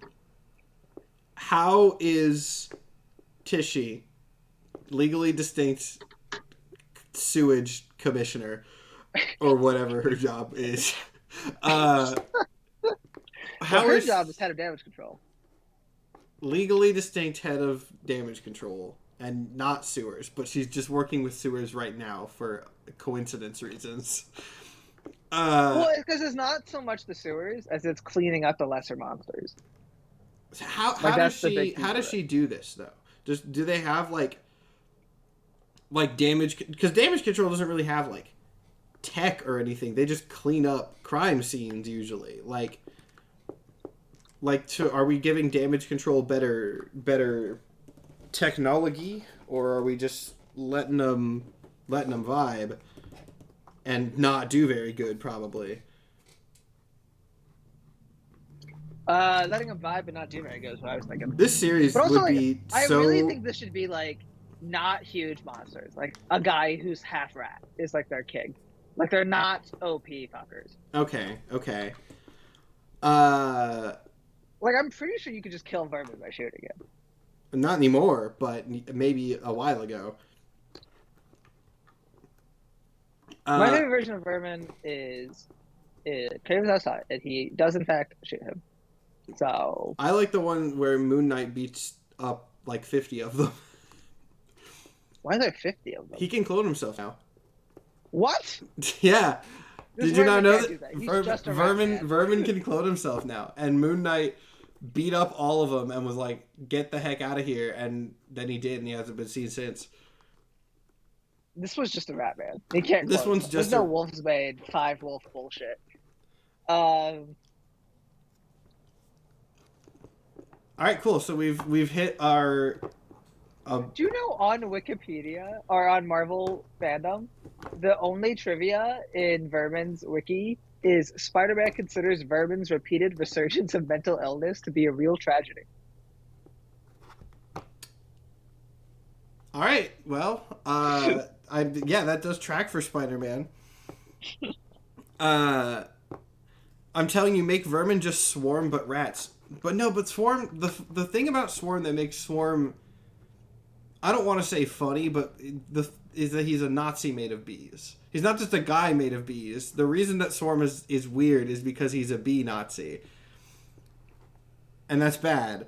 So I don't want to do that. That's different. So here's Oh my god, but he could be multiple rats. What if he's like 50 rats like taped together? Okay, so wait. just an amalgamated 50 rats. But not any sort of like connected. They're just taped together. That's terrible. We're not doing that. But we've just now hit terrible. Okay, I'm glad that it took us this long. Yeah, people are saying famine from Outlaws, but we can't just do famine from Outlaws. There's no way that character is taped. I refuse to believe that's taped, true. But not held together very well. I mean, we just kind of shot him and hit him with gravity bombs a couple times.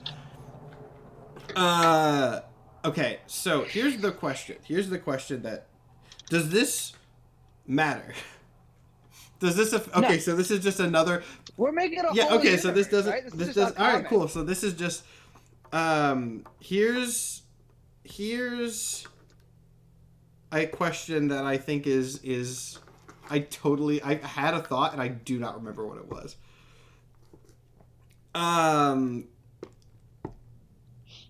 Yeah, I totally forgot. All right, cool. So now we have one of. Oh wait, okay. I remember. This is not something that we've thought about before, in the context of this series, but I think with damage control, this is something that is a very pertinent question. Who would we get to write this? Who would write this? I mean, my first instinct is gonna get a lot of hate, but I was thinking immediately Zeb Wells. You know what my brain went? You know where my brain went? Where? Zdarsky. Okay. I think that he would have a horrible time, but it would be very funny. I think he would do very awful things with that series. I think Zdarsky would be, because, I mean, do you ever hear what Chip Zdarsky did on Twitter a while ago? No. For those who don't, first off, if you don't know who Chip Zdarsky is, he's a very good Marvel writer. He writes some very serious stuff sometimes. Yeah, he's like Yes, he is a very good writer, but he is also capable of the most chaotic bullshit you've ever heard in your life. One of my favorite fun facts about Chip Zdarsky is that one time he got banned from Twitter because he changed his Twitter banner to him laying like face down in a very shallow pool with his ass just sticking, like his bare ass just sticking out of the water. And he got banned off Twitter for that. And that became like his brand unintentionally for a while. He's also Kelly Thompson is a good pull though, Amy. Kelly Thompson is another good one. Kelly Thompson would be great. I'm also liking everyone saying Alan Moore because that would be hilarious. Imagine if someone took this seriously. That'd be so fucking funny. Like, because Moore comes in and is like, this is the best. There's an angle where this is serious, and it's not good, but it exists. Like there is a parallel reality in which this book is played entirely seriously. Al Ewing writes it, and it's fucking Al Ewing writes it. Vermin is actually some sort of cosmic embodiment of something. Okay. So this is just here now. This is just on the dock. I guess do we want to come up with an ending for this, or is this just an ongoing that just never dies? Oh, we came up with the ending first. Okay, so the ending is she just dies, just gets. Okay. All right, cool. Issue 75.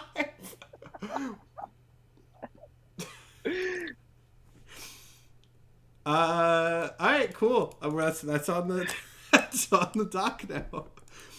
I do. All right. What other bullshit? Screw it. This is the real fun time universe episode. We have to stick to it with Tishy because it's like funny, and it's the whole bit that started all of this. But it did occur to me halfway through that this would be a fun, like if there was a guy who was in charge of damage control, if for some reason they were cleaning up lesser monsters, that this could be a fun Craven bit. But it's too late. We can introduce Craven in damage control. And he's a side character in damage control, and then he shows up as a Spider-Man villain later. I have to punish you with the way that you punished Null, so maybe Craven is. You came up with this. I made one joke. Look, Nikhil, there is a pattern on this channel of me making jokes that are funnier than I think they are, and then them becoming way bigger bits than I ever would like them to be. Okay. They're amazing. So, I mean, Venom's just kind of happening. I feel like we're not in the mood to do. We're not in the mindset. We can do Venom. Do we want to do Venom? Do we want to do Venom, or do we want to do something else? Okay, all right. Let's see what we got. So, Venom breaks out to go. Oh yeah, where is Tony being held? That's, I think, an important question because that's going to determine his sort of journey into stuff. You said he's being held by AIM. Is there a funnier group that he could be held by?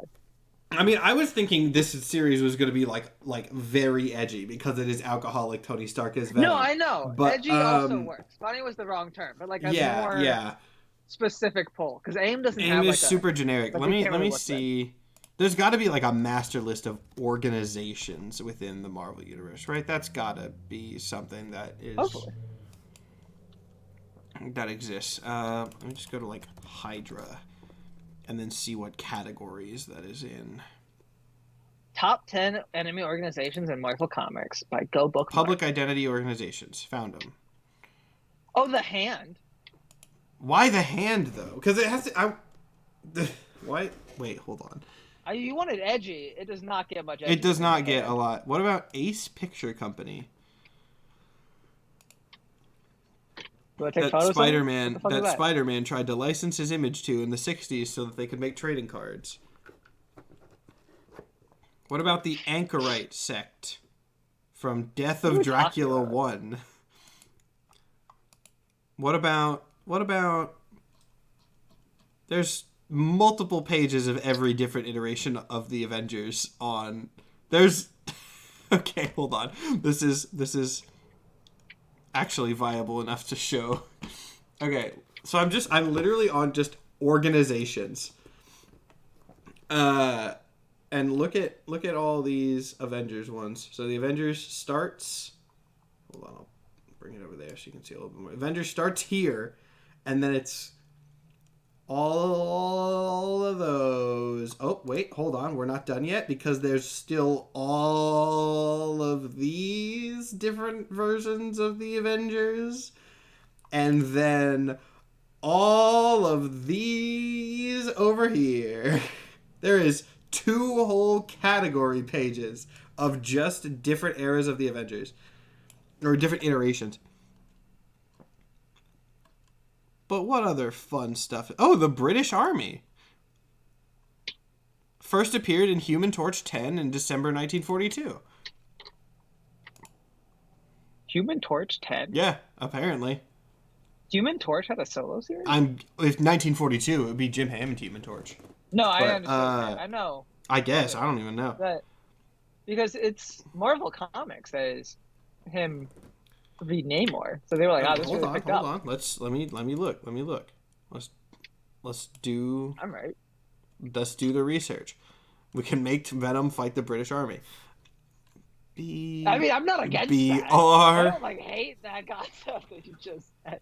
Hold on. I don't know why. British Army Earth 616 first appearance Human Torch 10 December 1942. He does have a solo. It is. You know what would if we wanted to make him fight a government, we could work in the fact that like the Canadian government is like canonically one of the most evil organizations in Marvel. Like they're like the most corrupt country for some reason. Wait, okay, hold on. Really? I don't know too much about Alpha Flight. Yeah. I'm assuming this is Alpha Flight. Well, yeah, it's all Alpha Flight shit and Wolverine because of like we're working in league with Weapon Plus and everything. Yeah, like that's okay. They're terrible. They're somehow super corrupted evil. And it's Canada. Yeah, that's ironic given their reputation. Now I have to find Canadian government. I don't think because this has to be someone that Norman Osborn recruits too. Does Norman Osborn recruit the Canadian? I mean, I don't know why he would be fighting the British or Canada. I was kidding about the British Army. There we go, Canada. Wait, Venom versus the Queen, King. What are we setting? Venom versus the King of England would be. That's like a real book, though. Yeah, that is a real thing. Actually, that feels too viable. That feels way too viable. Someone said Tony is on Zen Law and escapes meeting Norman Rad, who becomes the Ghost Surfer. I'm not against Ghost Surfer, but that's farther down. Okay, Venom solos the King of England. Someone else says King of England feels weird to say, which is fair. So let me pitch this: Venom versus the Queen of England, and this is how we make the transition: is that Venom does eat her. But why would he go after the Queen of England? I don't know, colonizing. Venom raids the British Museum. No, don't. Tony Stark is pissed about colonization.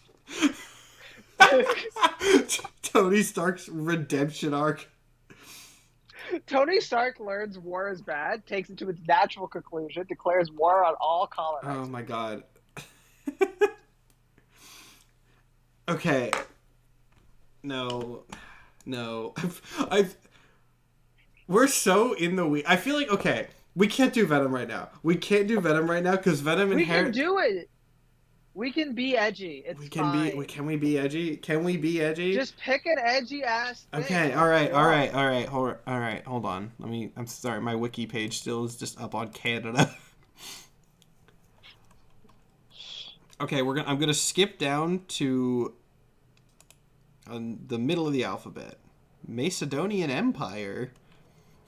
I mean the easy. Well, no. Not that. Someone asked what Frank's main enemy is, and I feel like now it's the hand, but it used to be like Jigsaw, right? A Jigsaw character was no one one of cares about. Punisher's guides. Yeah, I don't know too much about Punisher. Did you know? I mean, you know this because you played the game, but in Lego Marvel Superheroes, they give Captain Britain Spidey sense, and I don't understand Yeah, why. they do that. It's weird. I think it's. Yeah, I really don't know. Also, I do believe that I have found our answer. And Great. do I want to open this can of worms? If you say it, it's canon. Well, okay, I'm gonna pitch my baseline idea, and then I'm not gonna get to the real. What if we did make the organization the Midas Foundation? Okay. I do. By the way, Nikhil, I don't know if you saw last episode of Canon Clash. I had to steal Exterminatrix because I messed up on one of them. No. So I stole Exterminatrix from your list. No. I was so excited I'm for sorry. that. Trust me, it was probably stupider for me the way it played out. Oh, I'm very apology. What? I'm very sorry. You better be very apology, sir. I'm very apology. I'm very apology to Jessica Tisch. It's the episode title. Okay. For real though, we could make it the Midas Foundation because if we want to become absolutely awful people, that does open us up to symbiote exterminatrix, which is a concept that is bad, but I think maybe bad in the edgy way that we want to be. Sure. Okay. Verm. All right. Well, so first off, we're gonna change. I don't even know. I only know about Exterminatrix because of Judgment Day and is it no? She's not even in. Is she the one? I don't think she's in Judgment. Very briefly, if at all. I remember. I know she was in something. I know she was. She's in something more. She's mainline. in the Watcher one when they shoot the Watcher. For sure. Original Sin. Well, Yeah. why am I guessing? I could look this up. I'm sure. I'm pretty sure she's in the Fantastic Four Judgment Day shit. I might be wrong. That might be some other daughter. Oh no! You're right. It is the Fantastic Four one. It is the. I forgot about. Yeah. I was thinking the main series. You're right. It is the Fantastic Four. Because she's the CEO now. Yeah, she runs. And then Judgment Day because she tried to get rid of Invisible Woman and that whole thing. And then she started crying because she has trauma, and that's sad. Like, don't we all? I mean, you know what? Spider-Man would be really. He would consider that a tragedy, probably. Spider-Man would consider that such a tragedy. Okay, so the Midas but where's the Midas Foundation based? Because we should put them somewhere else, somewhere that's not New York City, and we can literally. What's the edgiest city in America? Cleveland. Feel like that's not a correct answer. I guess like Detroit. Edgiest city. And if not New York. Like New York's the answer. Edgiest city in America has now been Googled by me. And the first thing is Portland the coolest city in America? Which, one, not what I asked. Two, this is from OregonLive.com, and I don't think they're going to be unbiased. I'm betting anything that's about the coolest. Wait, well, no, let's see. No, it's cool. It's talking about microbreweries and shit. Thecoolest.com, which describes itself as a mood board for your headspace, has a list of the coolest cities in America. There's New Orleans, Cleveland at number 2. Wow. Which is... That seems very high. Maybe this is number 10 is the highest? It just has them listed. I don't know if these are ranked. Austin tracks, very gay city down there. Chicago's an actual... Portland, San Francisco, Boston, Chicago. New York City at 8. So middle of the road either way, because this is actually top 17, not top 10. Seattle, love Seattle. Washington, D.C., Honolulu, San Diego, Las Vegas, Miami, Kansas City. I've never heard anything about Kansas City ever. Denver. My mother was born in Kansas City. I've heard one thing about Kansas City ever. Do the city with the highest murder rate. That's New York. Yeah, I'm about to say that's gotta be. Let's see. Actually, it's probably either New York or Detroit. Someone says Zinc, Arkansas. What? I feel like Detroit or Chicago are what you're looking for here, in terms of edginess. Have we added a single thing to the Venom plot? We're Guess doing what? that now. Homicide per capita, not New York. Not even in the top 5. Guess what the number 1 murder per capita is? You will not be able to. I don't know. What's the number 1 murder per capita in the United States? Memphis, Tennessee. No, that actually does kind of track. That's crazy. Does. I've been to Memphis. With the amount of right-wing gun nuts, that actually doesn't surprise me. Then there's New Orleans. Then there's Baltimore, which is not a bad pick for edginess. I like then St. Louis, and then Detroit. I've been to Baltimore a couple times. I was born in Baltimore, and I went to school right next to it. But it is it's the 4th or the 3rd deadliest city in America. Yeah. Okay, it can't be Baltimore though, because I feel like that's too close to New York. It has to be somewhere where Tony has been taken far away from New York. We can put it in Memphis, Tennessee. I don't want to put the Midas Corporation. I don't want to give Memphis, Tennessee anything. Well, we can't put it in New Orleans. So your options are. Why can't we put it in New Orleans? Because that's a whole different vibe. That's not edgy. That is true. That is. If any, it's like they got like magic edgy for like Strange Academy. Yeah, it's like a that's not it. Kind of thing. I think Detroit or St. Louis or Chicago. Let's do Chicago. Sure. Chicago. Breaks out. So who got that reference? Is it a reference to Chicago? No, it should be. It's not. Well, I'm sure somebody did. It's what is this thing called? Hold on. What is Zinc, Arkansas? Blizzard, I'm Googling Zinc, Arkansas just to see if this is anything. It has a population of 92. Oh, and I don't like Zinc, Arkansas. It's like a KKK hotspot. I don't want to make jokes about it anymore. Okay, never mind. So Venom is going from Chicago to New York City to go kill Norman Osborn. And I think that's the book. It's Venom's. Tony Stark is such a Chicagoan. That actually, we should just make him from Chicago. Tony Stark would eat deep dish pizza and yell at you. Deep dish pizza's good. That's facts. I like deep dish pizza too. So I'm also a big fan of lasagna. And yelling at people. I don't yell at anyone. Splices in the clip of he bites the spider from last week. Oh, also, someone pointed out we just made Spider Ham. We just made Spider Ham and forgot that that's what Spider Ham was. But Spider Ham bites the spider, not the other way around. Okay, that's why I wanted it to be the blood. It is the blood. I mean, it is going to be the blood. Never mind. We need to stay on what little topic thematics we still have. So Tony Venom is going to New York City to go get Norman Osborn. Get him real good.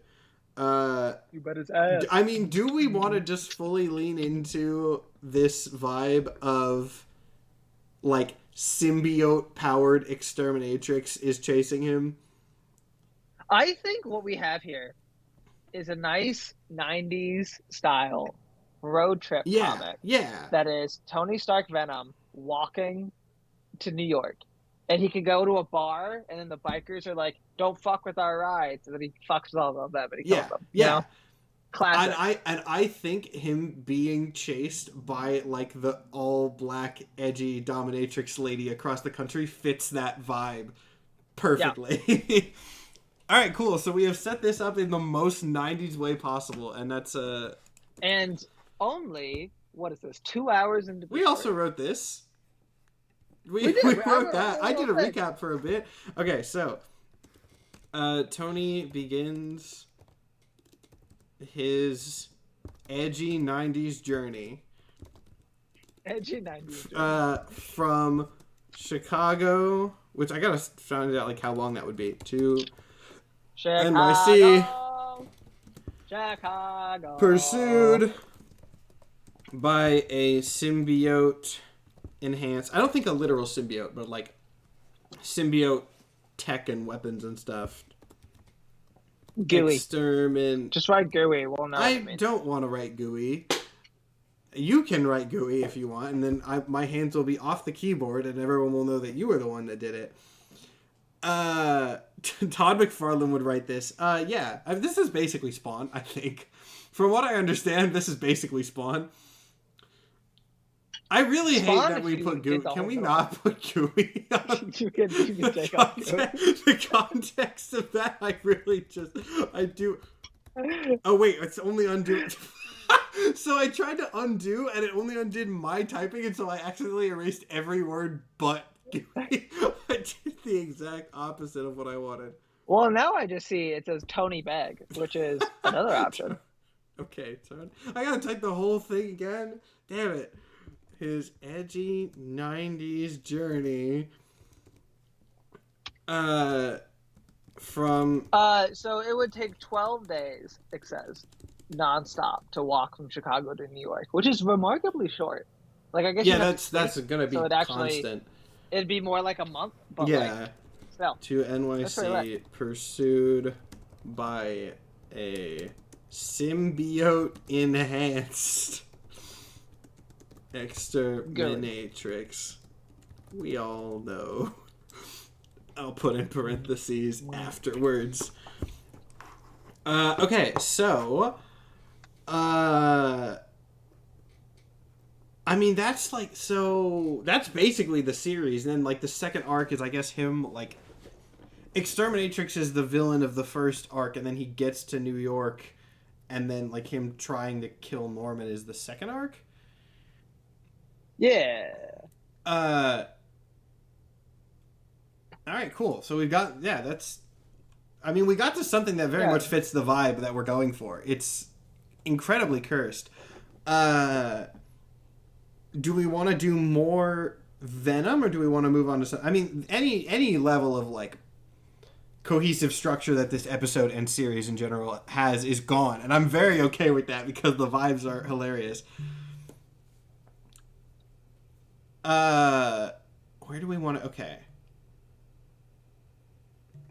Where do we want to go from here? What are you looking at? I'm trying to figure out if my partner's over or not. Can someone tell me what Exterminatrix is? Are you over 18? If you are, you can figure it out yourself. I was gonna say I would say ridiculously unhelpful. Well, no, because then I was like, "Are you over 18?" I was like, "Well, there are definitely people in this chat that aren't," and so I still shouldn't say anything regardless. So I just became unhelpful. I just became. You are here. Hi. How long have they been listening in? I have no idea. I kept hearing noises. I was like, "Are they here or not?" That was so confusing. Anyway. Okay, so we have this awful. I feel like let's. Oh, nope. Never mind. He's back. Okay. Here's a question that is a pertinent question, a viable question. Probably not one that we should be asking right now, but it's a question that I'm going to ask anyway. What like major areas of Marvel have we not yet done? I want to do Moon Knight because I do love the boy, but what other like major areas have we not covered? Well, technically there's only 3 areas of Marvel, right? Or 4 if you count Star Wars. because it's X-Men, Star Wars, Heroes, and Spider-Man. And I feel like we nailed all those. I mean, I would split it, and I would say it's X-Men, space, Spider-Man, and then like Street Heroes and Avengers, and Magic. Those are the 6. Does that sound right? Disagrees with you, but well, no, Marvel does. Yeah, wait, is that like an official Marvel stance that there's 3? It's how they how they break up their editorial. They have an X-Men office that handles all of X-Men stuff, and then I know they have there's a an X Heroes office and a Spider office. Okay. And then they have a Spider office that does all Spider-Man, and everything else is under Heroes, except for Star Wars, which is its own office as well. I actually didn't know that. It's just Heroes, really? That's all Yeah, of it's called it? Heroes. That's everything. Stupid. The only one that would be, I think you could have a whole other thing is Cosmic, but there's, I think, just not enough Cosmic titles for it to warrant a whole. Yeah, no. If we're talking about like editorial offices, it makes sense that they're more consolidated. But like for actual narrative categories, it's like those 6. Do we want to do explain a character badly, Exterminatrix? Are there children present? Gooey. It's fine. No, she's the like. She's a dominatrix. Yeah, dominatrix BDSM villain with very much daddy issues. That's like part of her character. She's what happens when Matt steals my Cannon Clash option. I did steal the Cannon Clash option. This is all my fault because I would not like have thought about her if I hadn't stolen her for Cannon Clash. So this is my fault, and I will accept the blame there. But do we? Someone asked, where did their Conan books go? They no longer own the rights to Conan, so nowhere. Yeah, they did. They had Conan stuff like recently, but did that just expire within the last couple of years? I have no idea. I just know that's why it's Conan Imposter now. Fucking bullshit. Okay, what? Nikhil needs to be on Conan Clash again, and I said you will. Agree. Yeah, I said you will. Yeah, you definitely will. Hopefully soon. I have a list. Yeah, I'm ready. You have a list of -1. Who does Red Sonja? That is Dynamite. That's a wonderful question. It's not Marvel. I think it's Dynamite though. Okay, so someone says we have a lack of major villains. That is fair. Do we want to make some other villains that we have? That's true, because we keep making like a single villain, the bad guy. Yeah, we need more. You have to imagine that there's smaller villains happening in between the big overarching issues. Yeah. Okay. So let's come up with some other villains. Oh yeah, Deadpool was what I was gonna say. But I think like Deadpool side is the only side that's kind of left. Like the sillier. Yeah, like he has. Well, I mean, we got to the sillier. No, but like Slapstick, Madcap, Hydra Bob. Yeah, all those kind of shit. Weird ones. Can we establish whether or not Lizard is eating bug people? I think. Sure. I think it is. Isn't he like going behind the bug boys? Yeah, I don't think we wrote it down, but I like that it's viable. Like he's kind of just tracking Spider-Man and the Scorpion and just eating the bugs. Okay, that actually could be like the catalyst for if we wanted to do Spider-Man as a menace thing, because every time they stop a villain, that villain just like vanishes like shortly after. And that's something people are very upset about. Hate when villains disappear. Well, okay, maybe not disappear. Maybe gets brutally murdered by Lizard. And then people are like, Spider-Man's a John Johnny Jameson, as I believe you wrote last episode. No, that's different John though. Johnny Jameson's you, isn't it? Did I write that? I think you were John Johnny Jameson. I think I did John. No, wait. I don't know. I feel like John Johnny Jameson was you. Maybe I don't know. But let's do. Whoa, the light, crazy times right now. Crazy times. Okay, so let's do more villains. What do we want to do some villains for? What do we want to do villains for? Do we want to do like Avengers villains or like Spectacular 6 villains? Probably not magic villains, because that can be a little bit more linear. Do we want to do X-Men villains? Sure.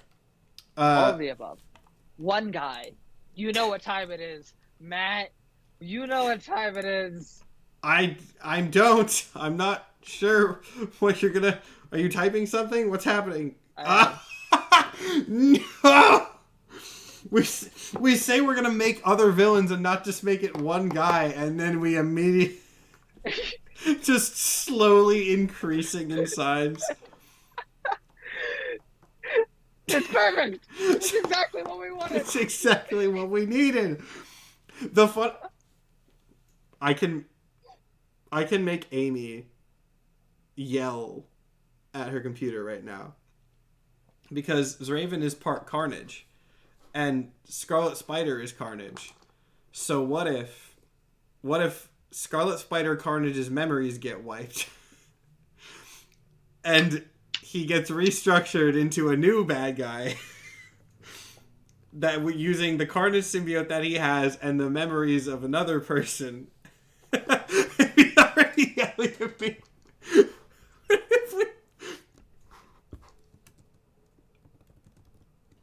Ben Riley? He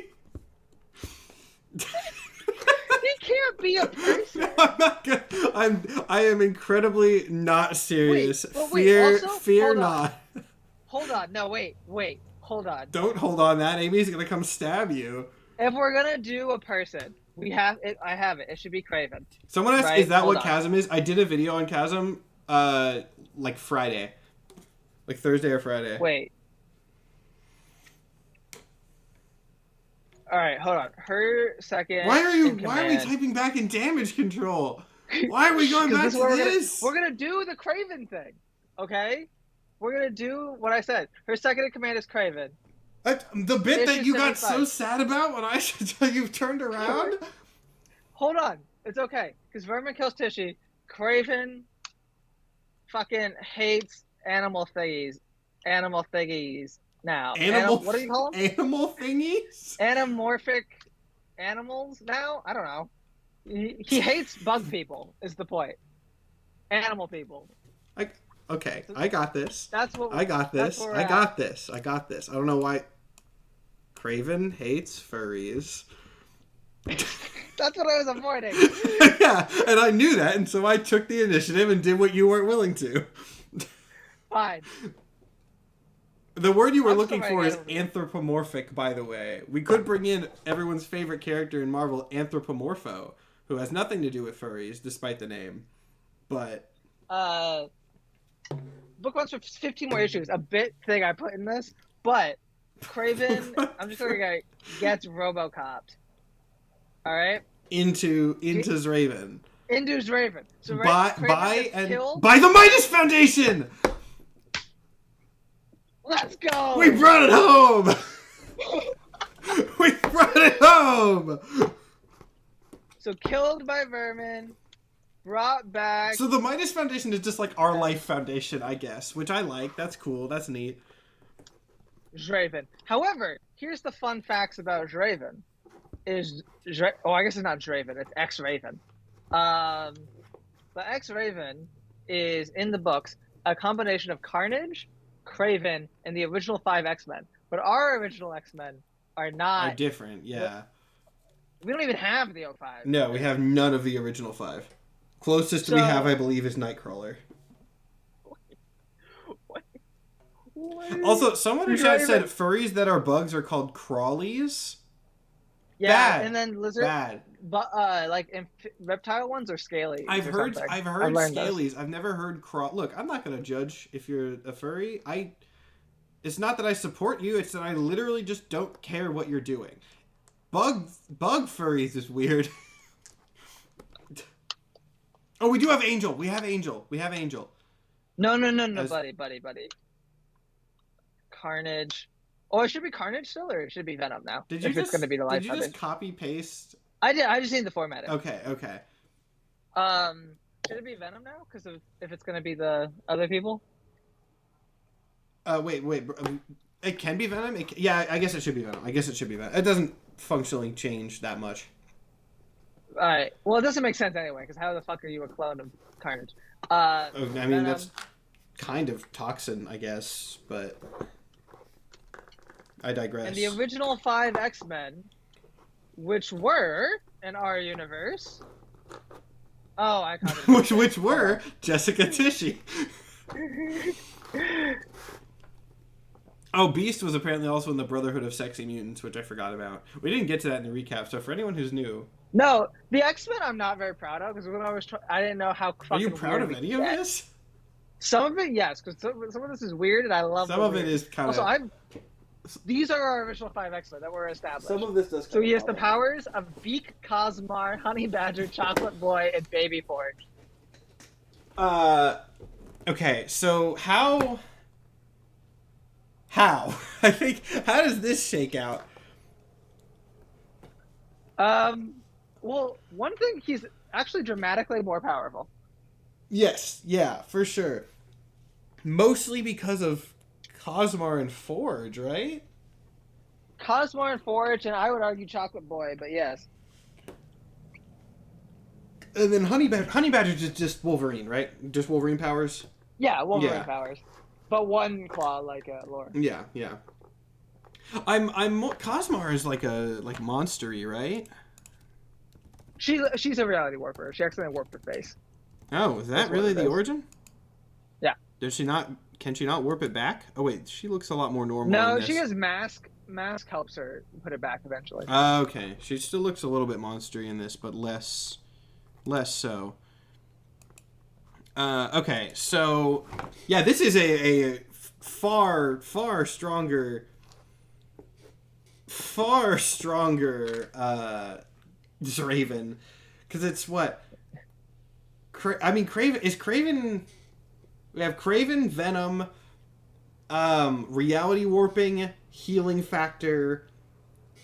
Is Forge just Technopath? I don't actually know the exact breakdown of his powers. Is he just Technopath? Forge's power is absurd. Oh, it's the energy thing. I actually have heard of this. What? It's like he can visualize energy or something, or am I thinking of someone else? No, his thing is he can invent anything he thinks of, but he doesn't know how. He's not actually good. Thing is? I'm mixing him up with someone else. He's not good at engineering. His thing is he can just invent things. He's specifically not a technopath. That's not what I thought his... Yeah, intuitive genius. You're right. That's not what I thought his power was at all. Yeah, who's the guy who can, visualize energy, then? I don't know who you're talking about. There's a guy that can... Which is a builder. No. There's a guy who can, visualize energy within mechanical systems. And I was like, is that Forge? I don't know who that is. I don't know. But no, he's, not good, actually. Okay. He can just do it, and he doesn't know how he does it. He just makes the thing. It's hilarious. All right. I mean, and then Beak, is Beak a drawback, or is Beak... Beak is purely physical, I guess. So he's just kind of looks like a bird. Okay. So we've really picked a set of powers that does not work when you try to combine them into one guy and have anything narrative make sense. It's fine. Look. Ready? Beacon. Looks like a bird. Cosmar. I liked Beacon. Put the N back on there. That was funny. Fine, Beacon. No, don't. Honey Badger. Don't listen to me when I say Chocolate things. Boy. Chocolateness. Baby Forge. Build shit. That's a person. Why does he need to build shit if he has reality warping, though? Sometimes you want to build some shit. Does it work with Legos?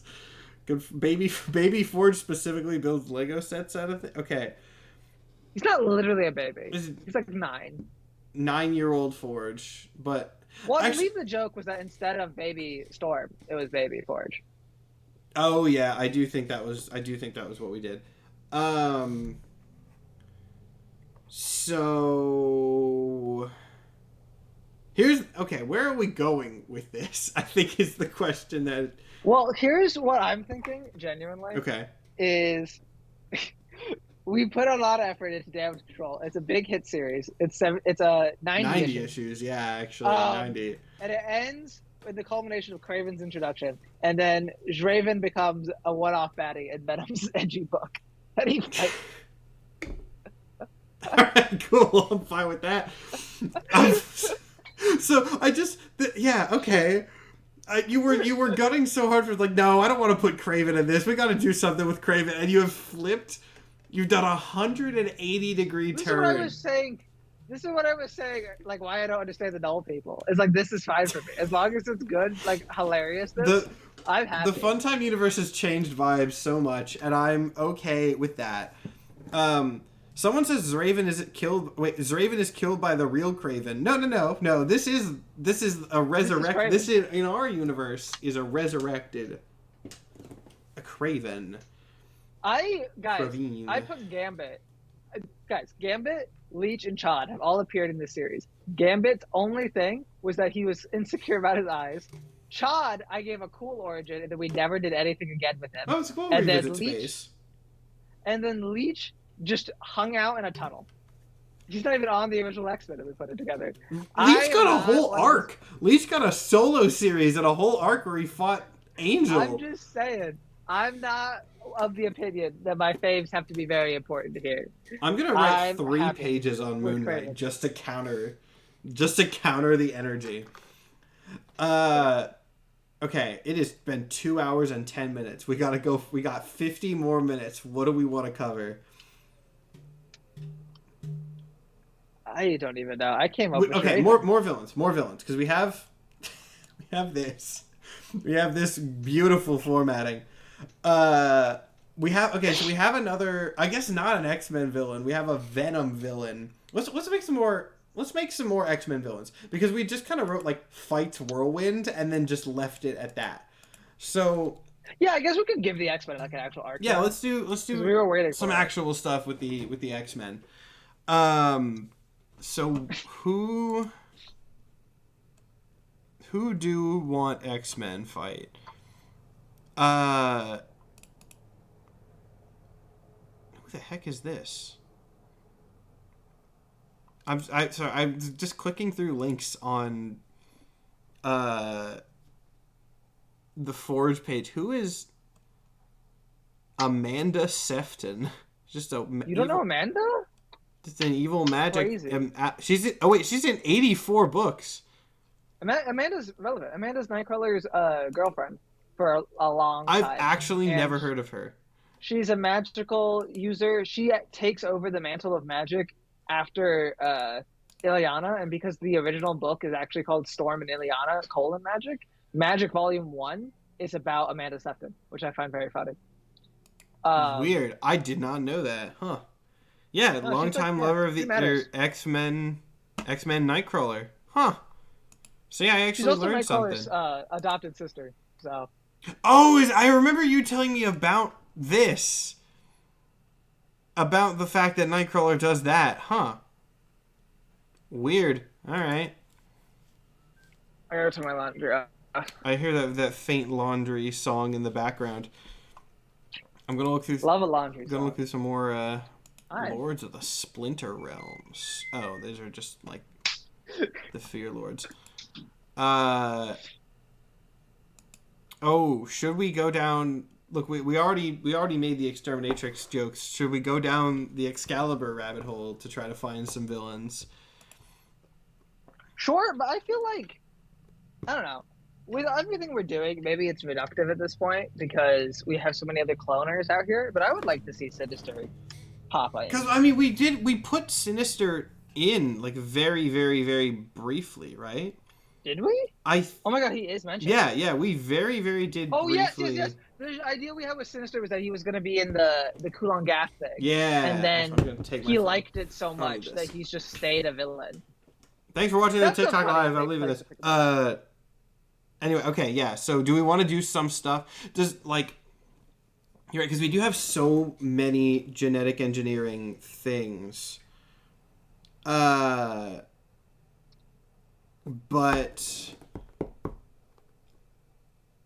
I mean, I like Sinister. I want Sinister in there.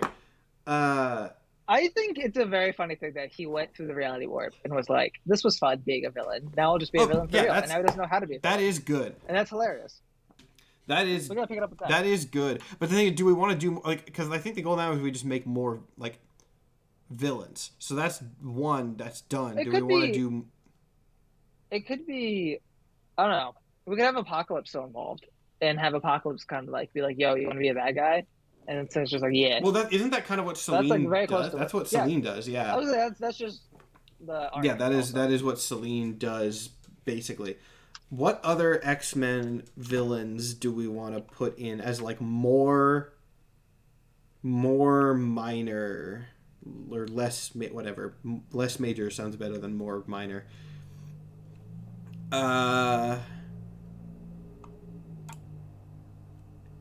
Dude, I'm looking through like the Iraqi mutants because they're all crazy so fucking pants. wild. Ironfire. Have you ever heard of Tarn? Have you ever heard of Tarn the Uncaring? Tarn the Uncaring? It doesn't ring a bell. He's one of the Iraqi. He's literally like, Sinister's not a mutant, so it can't be. But he's basically supposed to be like the Iraqi Sinister. But Oh, like I see it. his Here. his power is he alters people's DNA with like his mind. He just could clip DNA. Oh, I think I with his actually brain. have heard of this guy. And he's like worse than Sinister. Like he's more evil. He's just like their Sinister, and he sucks. What does And he? they kill What him. does he do? What does he do to people? Oh, he fucks him up. I Remember, one of the ones that I want to put on Canon Clash, so I don't know if I could say it, that I sent you is one of his creations, and it's Cuckoo. that okay. I'm looking at this thing that he does to Storm, and that's gross. Oh, he's a demon hybrid. He's half mutant, half demon. That's wild. I didn't know that. He's a mutant That's demon weird. hybrid. Yeah, he's half apparent. Oh, wait. Not a litter. Well, it looks like it's some sort of it's probably X-Men limbo, like weird. It's probably the Ameth. Ameth is like covered in demons, Yeah, so he's it probably is. It half is. one of those. It is. I'm looking at this. Yeah. I need to get into X-Men stuff again just for Iraqi, because Iraqi or the Iraqi, I guess they seem very cool. But I don't know what I have to read to understand these weirdos. Someone wrote Sinister is a mutant? Question mark? Question mark? Since the Sinister confirmed it, no. Technically, he has an X gene because he stole Thunderbirds and put it in his body. But I would not qualify the man as. He is at the very best. At the very best, an artificial mutant, which is what a mutate is. I don't know. The distinction is stupid and bad. Well, also the whole point is that he's only in Krakoa because he's useful. Like, it's very much an Operation Paperclip thing. It's not meant to be, oh, he actually rocks this much. Yeah. Dude, I'm looking... What? Okay, Agent Blizzard, I want you to realize this Raven is just Origins Deadpool. In what way? The man, he can't teleport. He has knives for hands. He doesn't have swords for hands. And he has a fucking mouth. So you tell me exactly how he's fucking Origins Deadpool. Oh, yeah. I'm jerk. He's also symbiote. Because the whole bit of Zraven is that he's just... What if we took all the guys and just kind of smushed him into one guy? Which is why that's why he's this. Matt was listing types of villains, and I was like, all of them. And then I typed Draven, and then I made it really big. Yeah. That was exactly what happened. That was what happened. That was exactly what happened. Okay, so do we want to do... What? Okay, hold on. Zraven is basically Mimic. Draven's kind not Mimic. Kind of. Mimic cannot... He's not. No. I get what people are saying. Where it's like the original X-Men powers. Zraven cannot copy powers, but people are no, not ours. People are saying the original is Raven with the 5 X-Men. Yeah. Well, yeah. The original is closer. Yes. However, to my knowledge, Raven doesn't have wings. Is Angel even in? I don't know. Yes. Is he an original X-Men? No. He was in an original X-Men. I was gonna say, is the roster that Zraven pulls from literally just the 5 X-Men, or is it altered? Yes. Okay. He supposedly has aerial adaptation from Angel, which I assume means can grow wings. Genetic atavism from Beast. Don't know what that is. I don't know what that means either. Optic blast from Cyclops, cryokinesis from Iceman, and telepathy from Jean Grey. Okay. He also has all of Kraven's powers, which are apparently superhuman strength, speed, stamina, durability, agility, reflexes, and longevity. He has no Carnage powers, despite being Carnage. Someone says atavism is like a genetic. This has just become us researching Draven, but like I'm fine with that. What is okay? I'm gonna Google atavism and we're gonna figure that out. Historically, if we just do nothing for long enough, we will stumble upon a good idea. Okay, it is the tendency to revert to something ancient or. Wait, there are 2 notes in the X-Raven wiki we need to address. Okay. 1, Captain America does not consider X-Raven to be evil. He just thinks that X-Raven must be brought in because he committed a murder and wants to prevent the Kraven family from obtaining him. 2, Sinister does not give X-Raven his name. It was X-Raven himself who chose it. Yeah, that I knew. That's so amazing. It's kind of like Xavier's daughter now, Xandra, who I will always refer to as Xandra, even though in my head I understand it's supposed to be X plus Lalandra, so it's probably Xandra. But I will never say that. Sounds dumb. Xandra sounds cool, so. Wait, X-Raven is real? I thought this was unique to Fun Times. Oh, maybe we haven't clarified this enough. Maybe that's what I'll do on TikTok. I need to record a TikTok tomorrow. Maybe I'll just do it. I think I've done it before. Let me pull up a visual aid. For what this guy looks like. Everyone needs to know that X-Raven is an OG Nikhil and Matt Fun Times. Literally This is a character. The first time Matt and I ever spoke to each other, we'd stumbled upon X-Raven. Yep. And I don't remember how at this point. I don't either. And I want to be so clear when he says the first time we ever spoke to each other. Not an exaggeration. Literally the first time Nikhil and I ever spoke to each other, we got into a very long tangent discussion about this guy.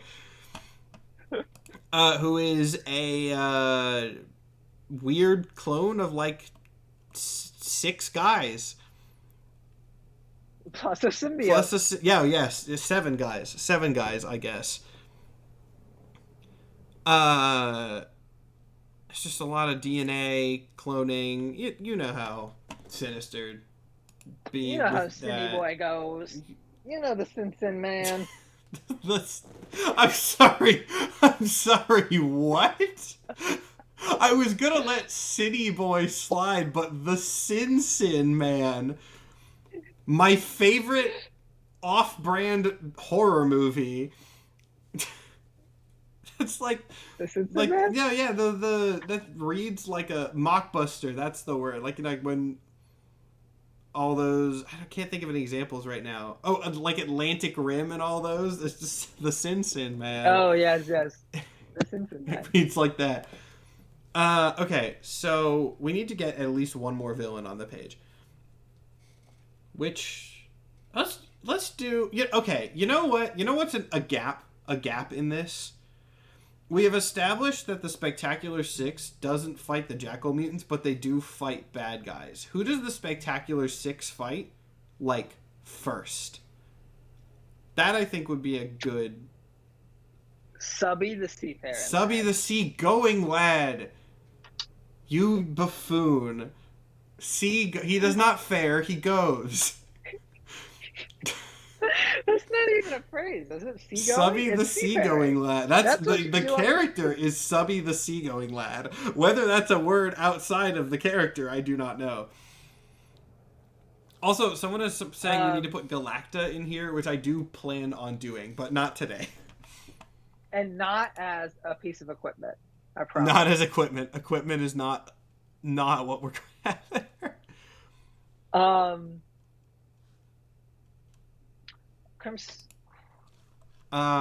Let's look at like some old Avengers villains.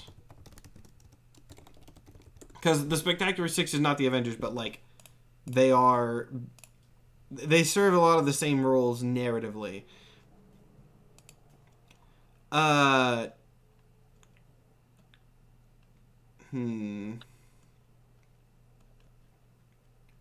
This list is not particularly helpful. Because it has to be like someone early days of this universe. Oh, good, Comic Vine, the top 20 Avengers villains. Oh, Fenris. Okay, well, Comic Vine does put the Hood as the #1 Avengers villain, which is wrong. Wrong. That was everyone go look at my fucking last stream, which will be on YouTube probably tomorrow when I actually do things on live for the first time in 2 years. Yep, I feel that. But this is a horrible list. Bullseye at #7. Bullseye's great. No. This is Avengers villains specifically. Yeah, I think that works. At it's okay. I'm just gonna go through the whole list. I wouldn't put him The at Hood, one. not Like #1. Zemo, that's No, the fair. Hood's Zemo amazing. up high is good. Ultron and Thanos at 3 and 4. You heard that, Track. everyone, by the way. He's rooting for the Nazi. He was like, Zemo up high, that's what we love to see. You know what? I don't have to let you come on the stream anymore. You don't have to, but then where are you going to get all these fun things? Annihilus at 5. That's a little high up there, but okay. Doctor Doom at 6. Bullseye, Kang. Bullseye before Kang is wild. Surtur at 9. Grim Reaper, Loki. Loki only being 11 is very funny. Wait, Grim Reaper that high up, I find strange. He's an iconic one, at least. Kind of. Blizzard? No. Crossbones? Sure. Leader? Sure. Red King is very wrong. Who's that guy that's like not real? I understand that's not helpful. Texas Hold on. Senator Ted Cruz. Dude, he's real. He's the Zodiac Killer. Okay, it's not the name I just Googled. Your camera froze, by the way. He's an X-Men guy. Forget Me Not? He's an X-Men. No, don't do that. I wasn't doing anything. I was legitimate. Forget Me Not, and then his Legion comes out of the crowd. That is true. Yeah. Forget Me Not and Darwin are like the two characters like no one actually cares about these people. Why are they always asking me about Because they think... You want to know why people always ask about Forget Me Not specifically? It's because people want us to do videos on Forget Me Not so that they can go into the comments and say, who? Because everyone thinks they're the first person to make that joke. That's why people ask about Forget Me Not all the time. Is his name Eric? Oh, forgive me for not remembering Eric. Nope, never mind. Eric Also, your camera exactly is not go still. Camera. Jesus. Whiplash, Abomination, Abner Jenkins, Beetle as number 18 for Avengers villains. Bad. Yeah, fucking Abby Jenks. We have a gender bent Beetle whose name is Abby Jenks. Why gender bent? Take your head out of the binary, man. Men can be named Abby. All right, fair. I'll shut up. Eric the Red is what I was thinking of. It was Eric. Eric the Red. What? Okay, hold on. What are you saying about Eric the Red not being real? Eric the Red, up until like literally last year, was not real. He was always someone pretending to be Eric the Red. Like Eric the Red first appearance is some like random Shi'ar named Shoni or something, and then other appearances I don't know. One time it's Cyclops, another time it's Magneto. Like in Trial of Gambit. Okay, we need visual Magneto. aids. Hold on, let me pull up the old visual aids. It was only in the very recent Marauders one that they. Oh, that is Eric the Red is a not real person. at all what I thought he was going to look like. Oh, he's an alien? I thought this was going to be like the Viking guy. Not this. That's a real man.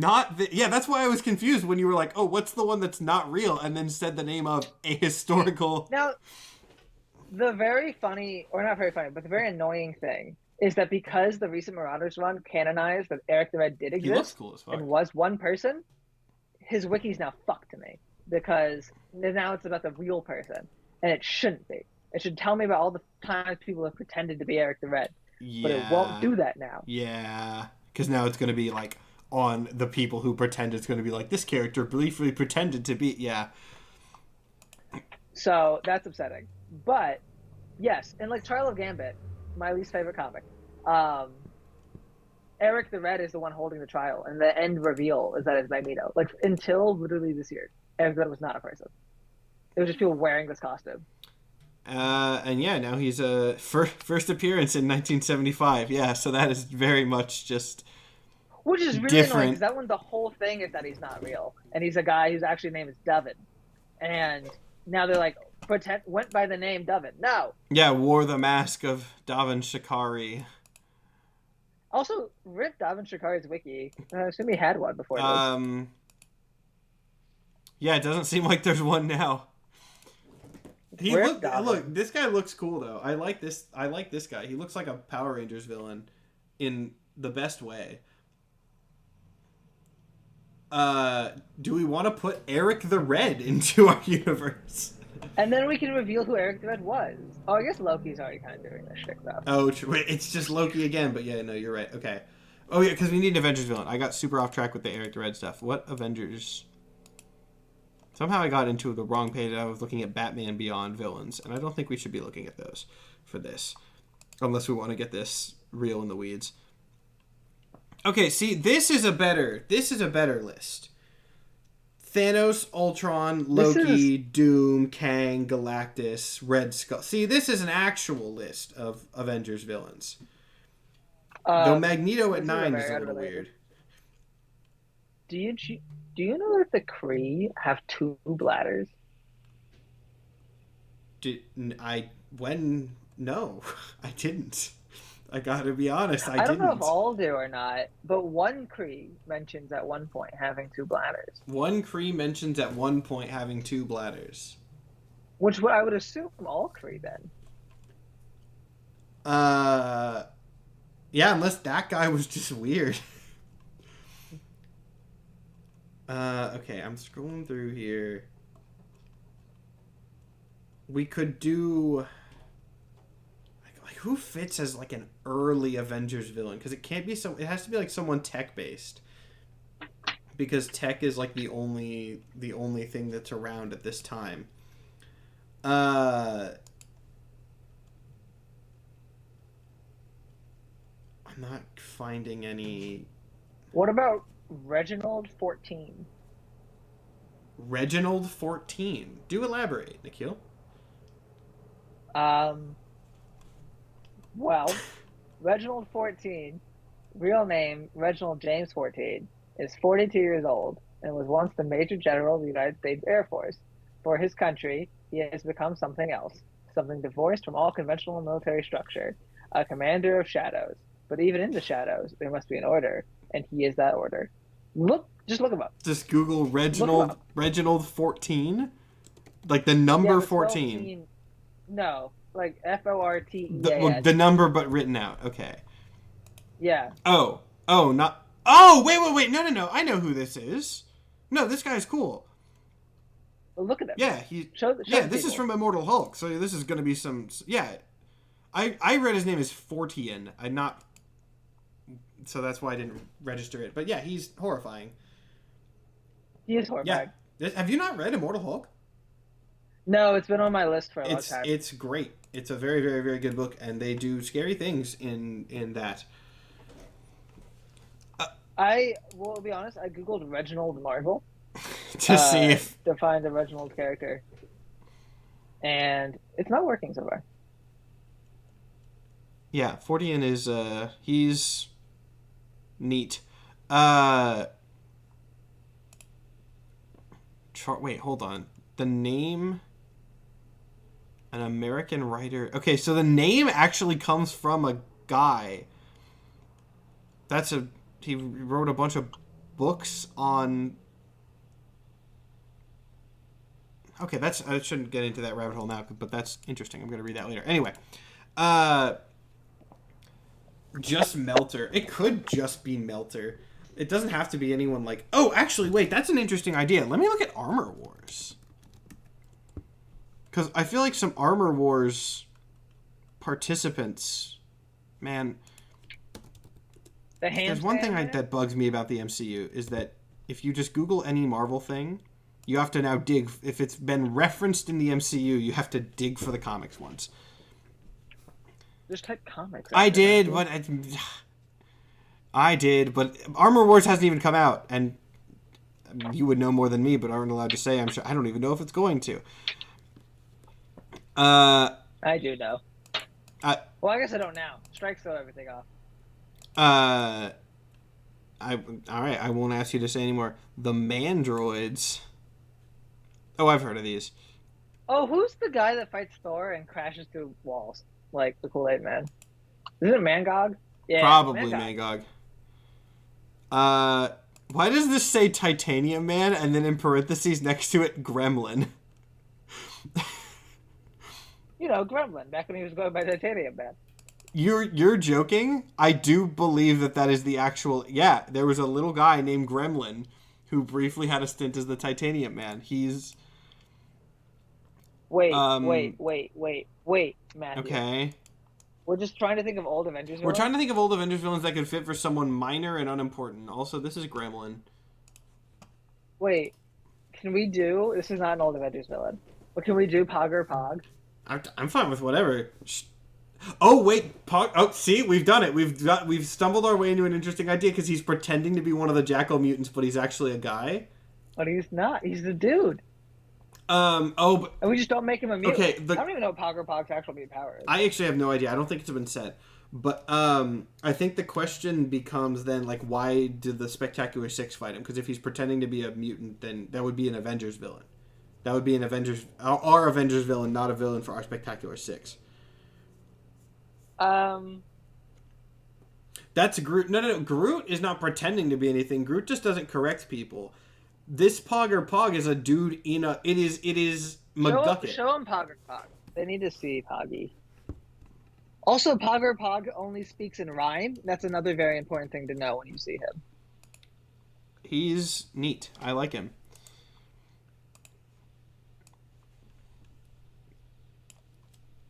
This is not the best rhyme. Who is this? Man, who? I need to look up more about the Iraqi mutants. They all are cool. I like all of them. This is Pogger Pog. He's a crocodile man with big crystal arms, but also he's a robot. Or just a suit? Is it ever actually confirmed that he is a robot, or is it just like a suit? I think it's just a suit.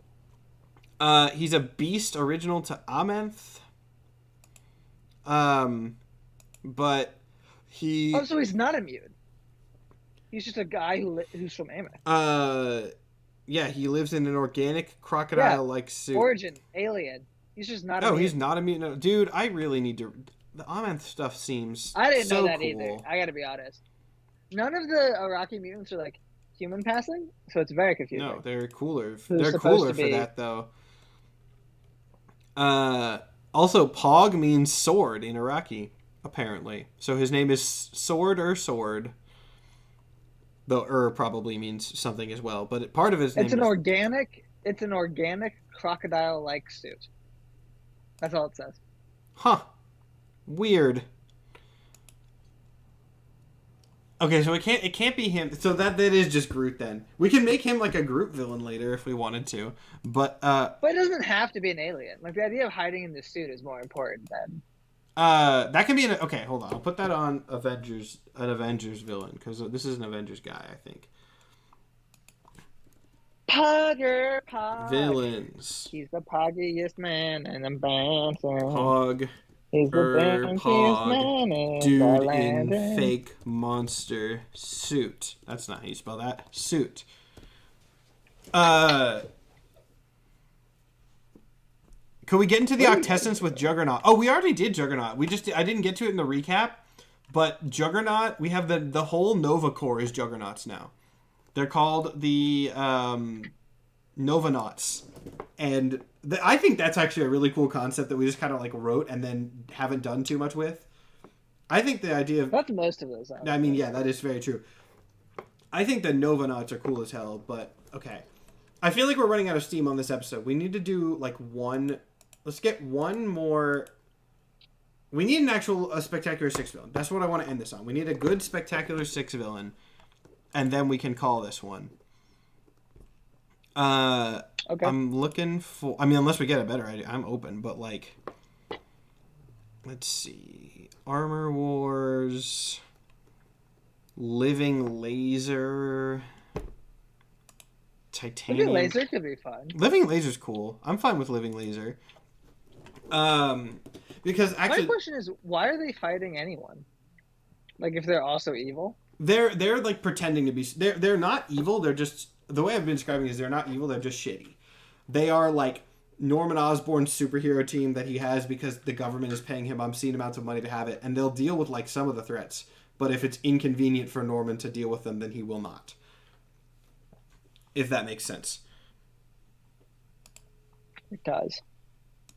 And like some of them are going to be more evil than others, I would say. But like, the general thing is it's just all a big play for Norman to get more from the government. And more like fame and fortune and stuff. So Living Laser, I think, is good because that's very much like a spectacle villain that would be good for them. Have we done street level yet? We actually haven't done a lot of because the Avengers are kind of a street level thing, but we didn't originally. But we didn't actually set up any of the street level characters. Like there's not. Well, we did Iron Fist or Danny Rand, but we didn't do like Luke Cage. We haven't done Daredevil. We haven't done Punisher or Elektra. Yeah, Punisher, Elektra. Can we get Samson as Spectacular Six villain? Doc Samson?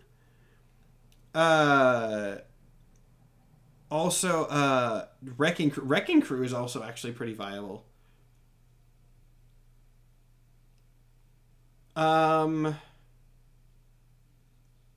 Weirdly, I think. Well, no, that's kind of dumb. Oh yeah, don't say anything dumb. No, not funny dumb. Just not like a good idea dumb. So I'm just gonna write Living Laser, and we're gonna.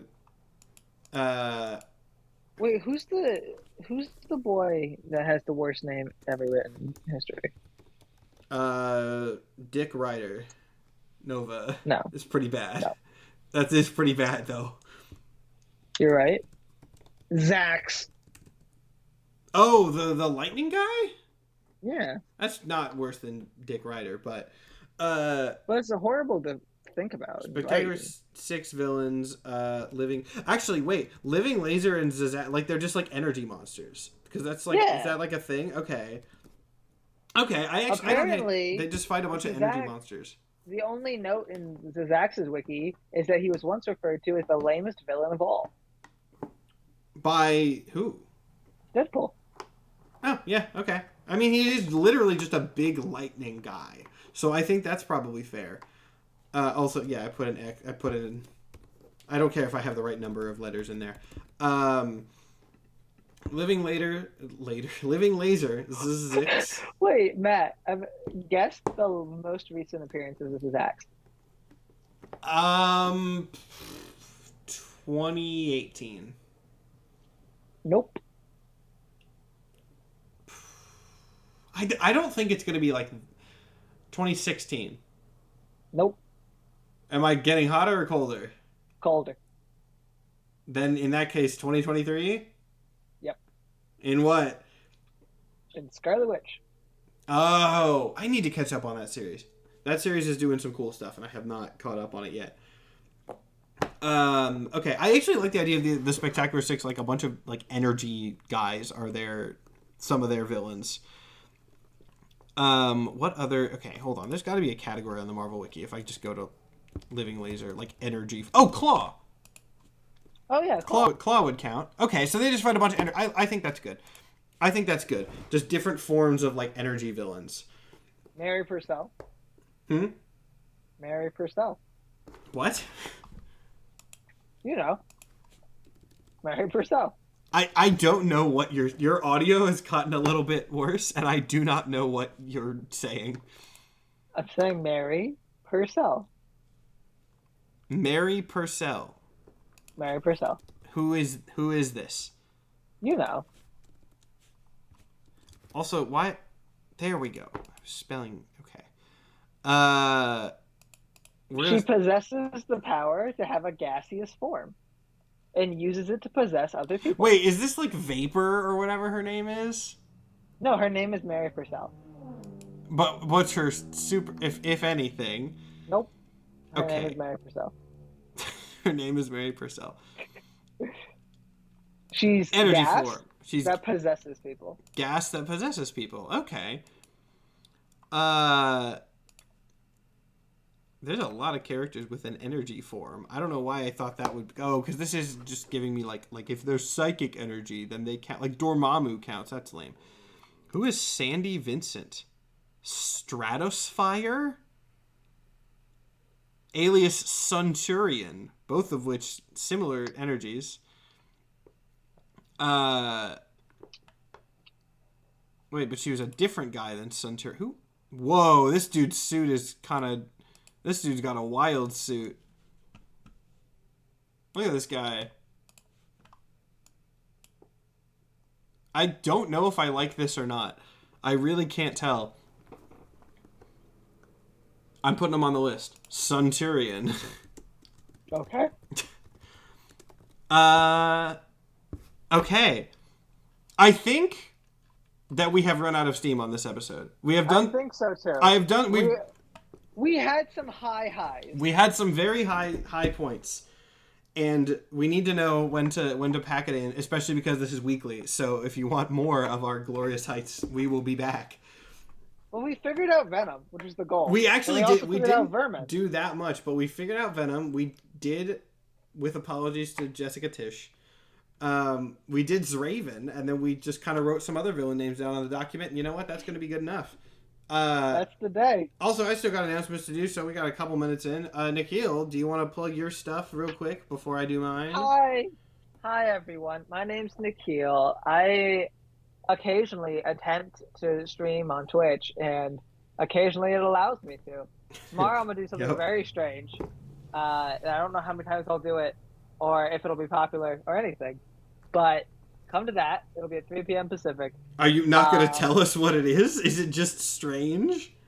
I feel like I'll get more people if I don't. Okay. You know what? That is fair. That is a tactic. I've also already said it many times, so most people know. We share the same audience. That is true. We do.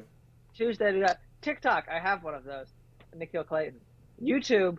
I have one. Feel free to follow it. I'm not doing anything on it right now. I plan to.